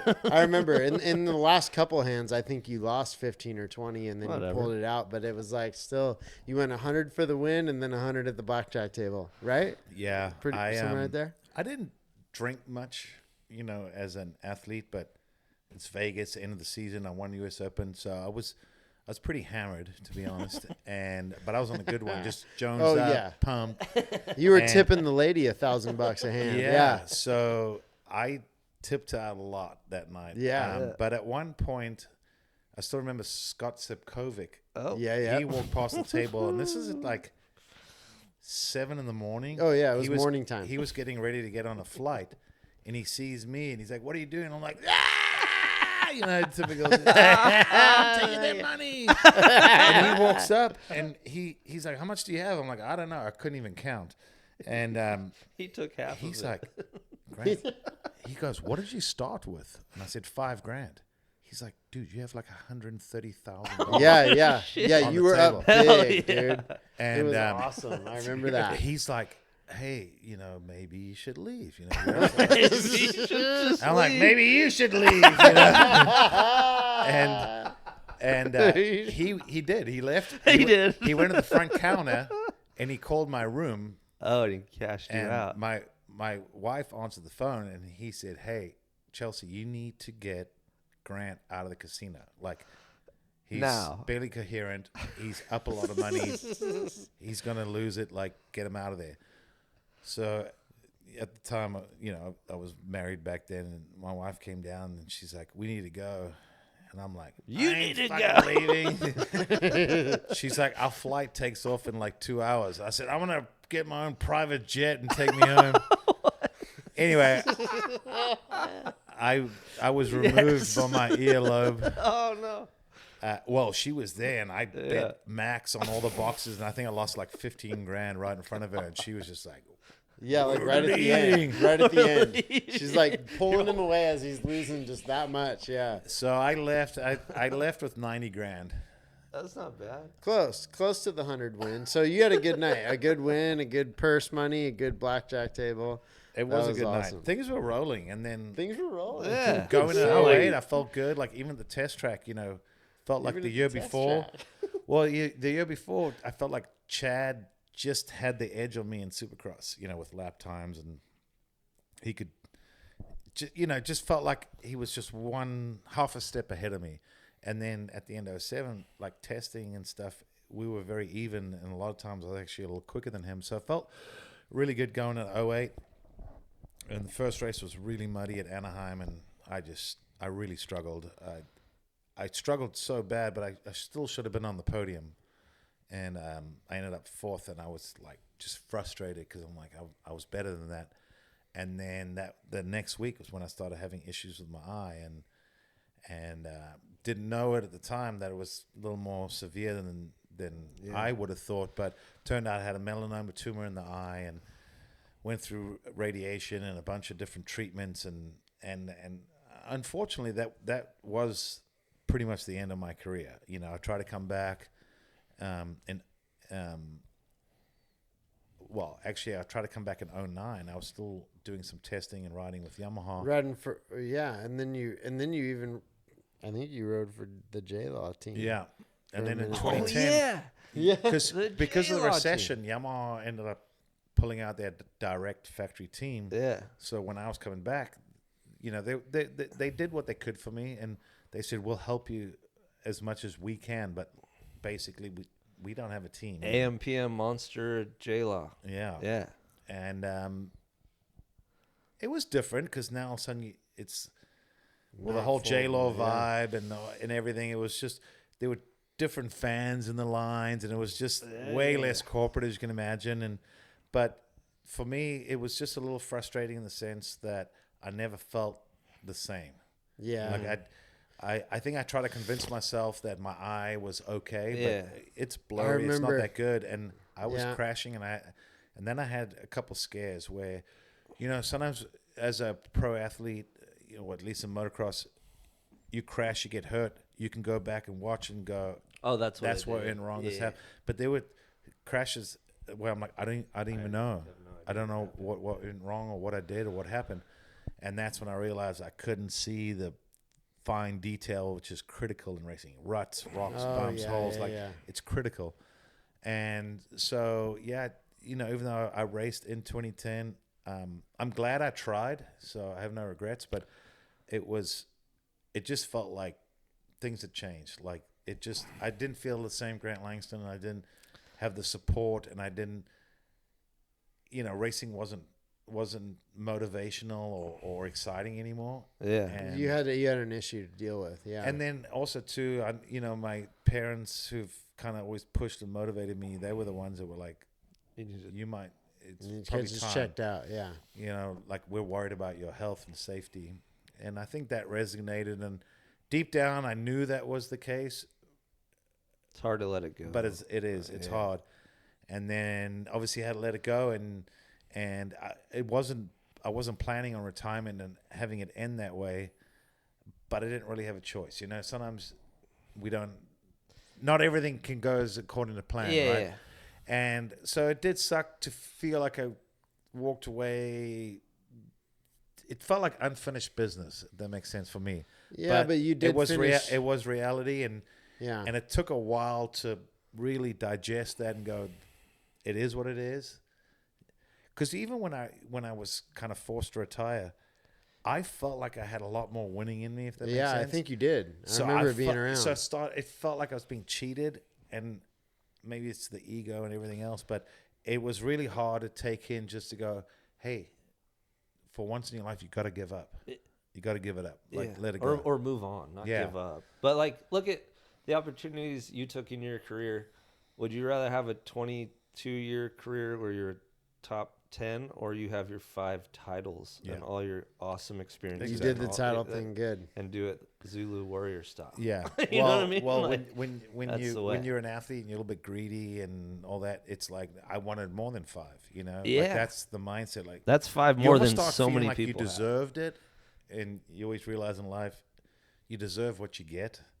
You know, we all feel like I could have, should have, would have, blah blah blah, but it is what it is, and it did take a while to accept it, digest it, and then go, okay, now who is Grant Langston? You know, you're not the pro motocrosser anymore. You're just an everyday man. And that took some adjusting. You know, you're so caught up in this racing world that the minute you pull it away, you're like, everything I do revolves around racing. The way I sleep, the way I eat, where I go, what I do, the people I know, everything revolves around racing.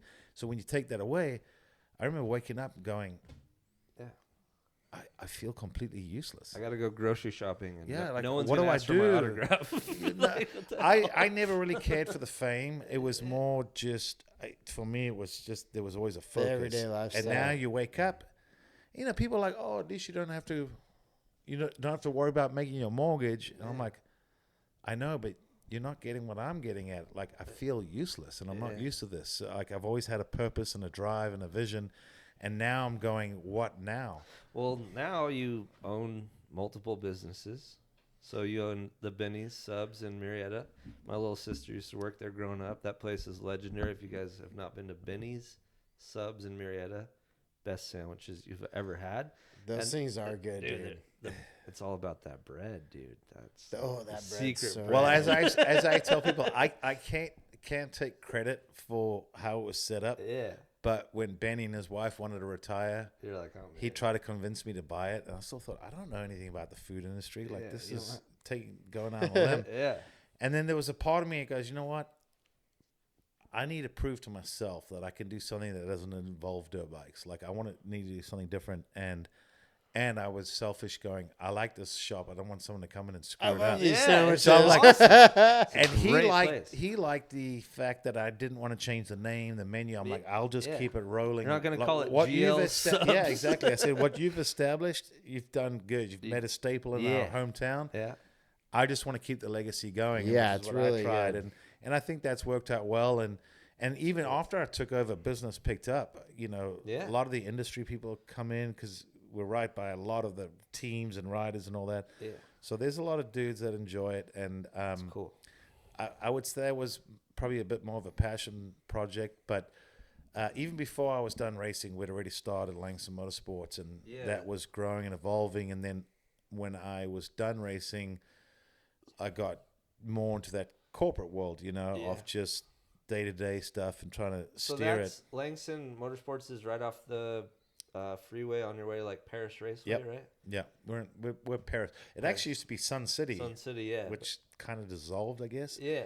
And then it changed, our address changed to Paris. How long have you guys had that? Well, so speaking of the recession, it changed a lot of things in our industry. Well, because of the recession, the dealership, it was called West Coast Motorsports, and it was right by Star West. I remember that. And I actually, ironically, I knew the owner because I had dated his daughter briefly. His daughter's J-Star's wife. Yeah, Marissa. And so he got my number from her and called me out of the blue. He's like, hey, do you want to buy a dealership? And I was like, yeah. I do. Yeah, I do. I really do. That's cool. And we started talking, and it was losing money, and we bought it. And I woke up one night like cold sweats, and I'm like, am I that crazy? Like, I think I've got this magic wand that I'm going to take something that's losing money and make it successful. And I almost backed out. I'm glad I didn't, but I am proud to say that we took a dealership. Like if you looked at like Yamaha's rankings or whatever in the nation, we were like the bottom 10%. Yeah. Now, if you look at Yamaha's rankings, we're in the top 3%. At the top. So basically, when we took over, I remember like with Yamaha, because that was the biggest brand they had at the time, and they were like 782nd in the nation, and we just entered the fiscal year 24, and we were 19th in the nation. Nice. Overall, all the products. No, I know that's in certain segments we were top 5. That's a tough business, dude. It is, and but it has been. You know, people say, "Do you miss racing?" And I go, "Kinda, but not really."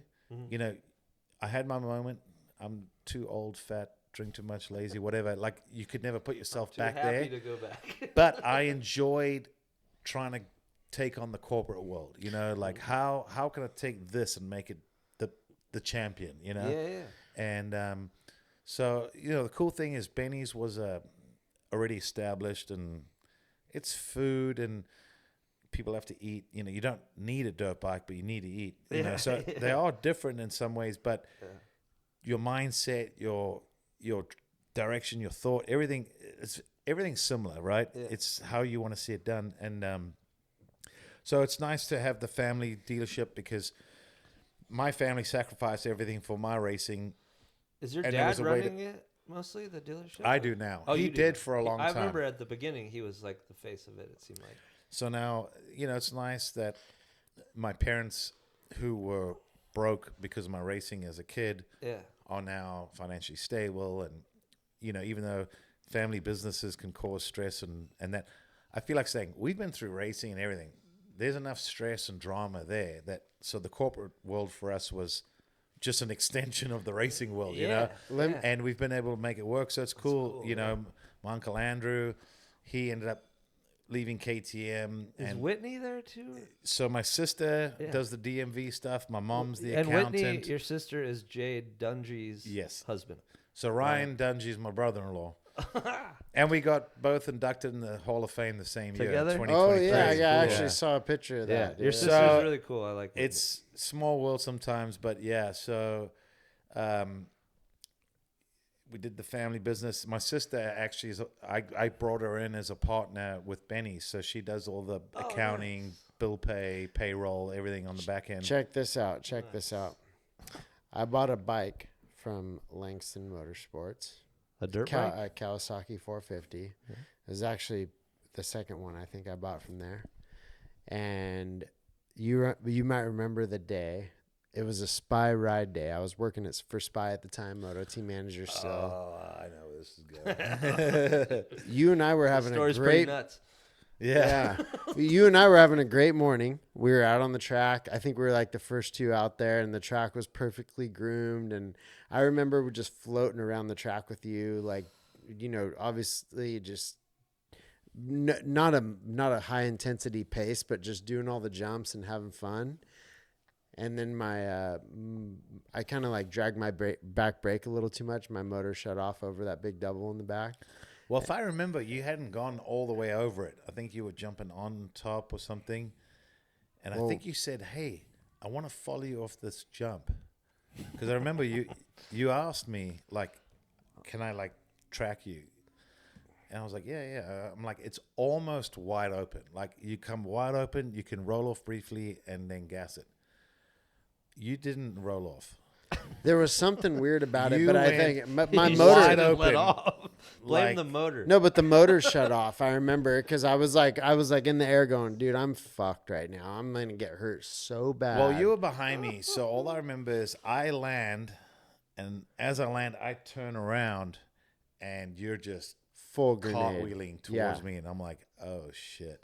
He didn't make it. And dude, so I get up. I'm like, you were sitting. You were just sitting, and you know, like I think like shock and adrenaline and all that. Like you had that glazed look, and I don't remember exactly what you said, but you're like, no, I got up, and I remember I'm like, dude, I'm okay, like I'm fine. But then you sat back down, and then you're like, your pants are like a little bit ripped. And I'm like, shit, my no. fucking nuts are killing me right now. So you said my pants are ripped, and I'm like, So his pants are ripped, and he can't quite see because he's just sitting up at this point, and he opens his pants, and I've never seen an actual testicle in my life.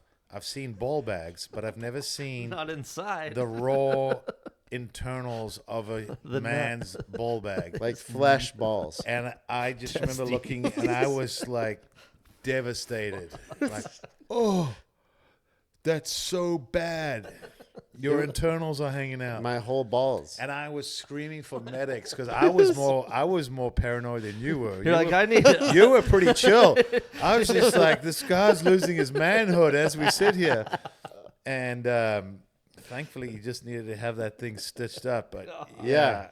10 that stitches. is stained in my brain forever. I've seen bones and blood and guts, but I've never seen someone's nutsack Actual from the inside balls. out. Dude, text me the picture.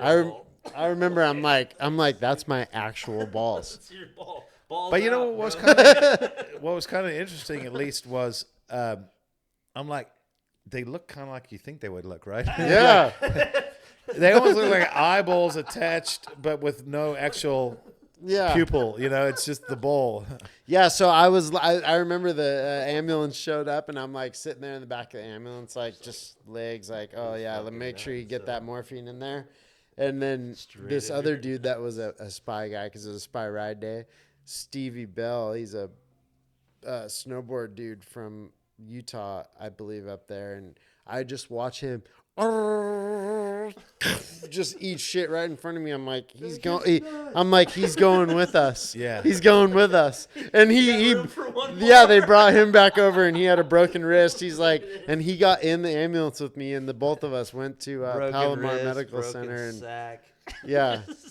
And 2 for that 1. was the day, but that was a spy ride day, dude, and I didn't get to finish it. But do you remember the spy ride day? I do. I think I saw this photo on my computer, but it was like a 420 ride day that we did at Spy. I won Best Whip. Yep, you won. I got remembers. and you know what? You won Best Whip, but one of the other winners of something was like Axel Hodges, who's like the whip guy now, and he was. But we'll throw up the picture right here. Axel for best. But yeah, it was like the Spy 420 ride day, and the trophies had like Cheech and Chong on them. Yeah, I have the plaque at home somewhere. Oh, he still got it. Yeah. Nice. I was just good stoked that as times. a retired guy, I beat all these kids that like to look flashy. Oh yeah. I'm like, I'm gonna get this thing upside down. You always had the whip in the bag. Like you weren't like the biggest, flashiest, like trickster kind of a racer guy. But when you had to throw whips, you would make. I remember I called you, I'm like, how'd you ride today? You're like, I went balls out, brother. I was like, whoa, literally? You're like, yeah, my nuts came out of my. Remember when we had the whole Spy thing on that like. Yeah, they did the big awning and Yeah, the big thing. That was like when I was there. They were like, I don't remember all the details from the day. I just have that visual of a your ball winning. sack. ball outside of the sack with veins and blood, and I was. Fucking alien. It's something I'll never got a get picture over. of it. I might have to go get some counseling for that. Right? When you saw McAdoo do it, remember that? He tried to do that. That was some balls Could out, you, dude. that was insane. Riding the whole main with everything out on this tank. You know And that? he Yeah. knew it because I still was He kind of saw it. surprised. I still thought. Actually, there's a funny story because we're at the Pro Circuit truck. You know, I was saying I'm still friends with Mitch and that we're hanging out. And they were talking, and Shimoda is on the team too. Yeah. And Mitch was like, "What would you do?" And Joe said, "I would have taken one of my gloves off and covered it." And I still thought that was random. Who would do that? And Mitch said, "You would have just had to cut the pinky end off your glove, and it would have covered the whole thing, and we would die." That's funny. Mitch is like, you just needed the tip, and that would have covered up everything. That's funny. Well, dude, I think we're pretty much ready to wrap it up. Yeah. Anything you want to add at the end or anything? Or Oh, wait. What about Ronnie Reality? Oh, We got to throw that picture in there. We'll throw this picture in here. We were in Long Island, New York. at some random race that we did on an off weekend. The Long Island and Supercross. Langston baby. shows up, parties. We party all day. We go to this like bar on the beach. We're Fist all pumping on these the guys roof aren't and wearing shit. shirts. It was They're straight ripped up and they're Jersey like, Shore. oh reality. yeah. And this guy has reality tattooed across his back. I said, "Yay, what's your name, bro?" He's like, "Ronnie Reality." Ronnie Reality. He was like, "Hey, Langston, come over here, get a picture with me." Yeah, get a picture with me. It's gonna be worth something. Well, he did the same thing with Pastrana, With so I don't feel TP, too yeah. bad. Get a picture with me, Pastrana. Put it Yeah, on your 'cause- Facegram. Speaking of TP, that's actually someone that I raced in the early days, you know, because Oh, yeah. in 2000 he was national champ, I was world champ, and we raced at World Minis in Vegas, and then we got to race at Motocross and Nations where the Europeans were like, Langston's the real deal, and all the Americans were like, no one's going to beat Travis, and we had just great battles, and he's the kind of guy that when he puts his helmet on, he can also be a bit of a dick. And like you think after the race, like, oh, we're gonna get into it. This I'm Yeah. gonna give this guy a piece of my mind. He would take his helmet off and be like, "That was awesome. We should do that again." I'm like, "What? You wrote into me? Like, I don't want asshole." to do that again. Yeah, I'm like, you do that again, we're gonna have some issues. Beat your ass. But he's a special character, I gotta say that. But yeah, racing with Travis was a lot of fun, and I have a ton of respect for that guy. And it was even funny, like even at that Long Island race. And there's actually a picture of us doing side by side. Oh, he was at the Yeah. Long Island Yeah. race. Yeah. And it was Speaking funny of that, because yeah. I even said to him, like, dude, you make me look bad. And he was like, GL, seriously, your knack-knacks are so cool. I'm going, because he's like this flamingo, his legs Yeah. way Yeah, out there. And, you know, Travis, everything's all, and I'm stiff as can be. But he thought my necks were cool because I would go and I'd whip the bike sideways and basically just stick my leg throw straight your back. leg Yeah. But he was like, it looks so cool. I'm like, no, your leg almost hits you in the goggles. It comes all the way back around. Like him and his bike were so far apart. Yeah. But he was just like, dude, your knack is so cool. And I'm like, Hey, are you messing with me? Or is You're this like, legit? tell Ronnie Reality to give me Yeah. another It one. was like Hey, yo, Travis, Hey, come here and get Travis, a photo come with get a me, pic. bro. Yeah. With my nipple rings. it was like 04, 05 is like the last race at Carlsbad, the Christmas Grand Prix, Carlsbad. And me and McGrath are teammates. I'm like 250 intermediate, and he's Jeremy McGrath. So I'm like, yeah, I'll be your teammate. And we raced like Mike Lafferty and Travis Pastrana were the team. And me and MC comes around with a big ass lead. And I'm just like, fuck it. And I kept the lead. I never got past. But anyway, we won the race. And afterwards, Travis Pastrana comes up to me. He's like, hey, how you doing? I'm Travis. Like, it was a pleasure to race against you today. I'm all, what? Like, what are you, what? What are you talking about, dude? Classic guy, though. Just No, he's 100% classic. He's a good role model for the entire industry. You know, Yeah. even everything he does now, at the end of the day, you know, people that don't follow motocross or whatever, if you just say Travis as a Pastrana, they're like, person. I know that name. Seen that. Like I crazy told you, my asshole. Uber driver today said, "Do you know who Travis Pastrana is?" I go, "Yeah." He's like, "Yeah, I was at the Jimmy Buffett concert a couple nights ago, and I guess he was there because they said, hey, what's up, Travis?" I'm like, dude, Crazy. it's so weird. GL, what Great. is going on currently in your life? How's life going? Life's good. Kids are grown up. They're adults. My daughter works at my sandwich shop. Nice. My son works for his my ex-wife's husband, so his stepdad. Have a girlfriend. Met her because her family has an Italian restaurant, and I loved going there. And then obviously I went there for other Yeah, reasons. Christina, she's awesome. And but yeah, so now it's pretty much a little bit with the sandwich shop, kind of running the dealership, family life, kids, and try to get out and ride, hang out with friends, talk some shit like we did today. You got some 20-year-old kids. Yeah, Damn, dude. time flies. Wow. That's awesome. I But know. they're doing That's good. fine. Everyone's doing good. Yeah, no, I can't complain. Family's great. Parents are semi-retired. Uncle Andrew's got his own. He builds engines. Yeah. And he's doing really well. And I'm happy for him. And yeah, That's awesome. I can't complain. Life's That's good. awesome. That's awesome. It was such a pleasure having you here tonight on the show with us. Yeah. Thanks for coming down. Always course. good knowing you. We'll have to have you on again. I feel like we could do another one pretty easily. and Yeah, go for we got a 4 lot more more. hours. Hey, So, but yeah, I'm dude, guilty of that. yeah. Yeah. Thanks, boys. Thanks, GL. always good to see you. Appreciate you. Good faces, good people, and the reality is I've never lived anywhere more than 20 years of my life in the same area because I left South Africa at 15, went to Europe for a few years. But I can at least say I've known you guys now for about 20 You're years. a Temecula boy for life. Yeah. Now you're here. IE, baby. Hey, real quick, who do you got? Anaheim 1, 250s? I think Deegan's doing West, so it'd be hard to bet against him. I feel like if things go normal. Yeah. But A1's always a wild Never one. know. Okay, Look at his season 450s. last year. 450s. 450s, I don't know. I Just again, pick one guy. I've heard, or I would have said Jet, but rumor has it that he's been having some issues with the new Honda, not getting comfortable. The so one that he might leave the door open. The one that But- he developed? But again, you can develop stuff, but what happens at the factory That's different. can change to what you wanted. But I got to be honest, I would love to see Eli win A1, even if he my never wins pick. another race. I think just like who he is, beast mode. People didn't used to like him. They thought he was sour, and I always said he's a businessman. It's all lined up for a He gets everything beautiful done. story. But there's so many guys going fast. You got Prado over here. You got Prado. Anderson that can win. You got Yeah. Cooper Anderson. Webb that's never bet against him. You got Eli. You got Jet. You got Hunter. It really is. It's not a hype, but I really just hope that with all those good guys, we get the racing we all Yeah, want. they Yep. stay healthy. And may the best man win. Absolutely. Yeah, hell Love yeah. it. Awesome. Well, thanks again, dude. All right. You're the man. No, you're the man. Peace out. Episode 11, Fast Friends.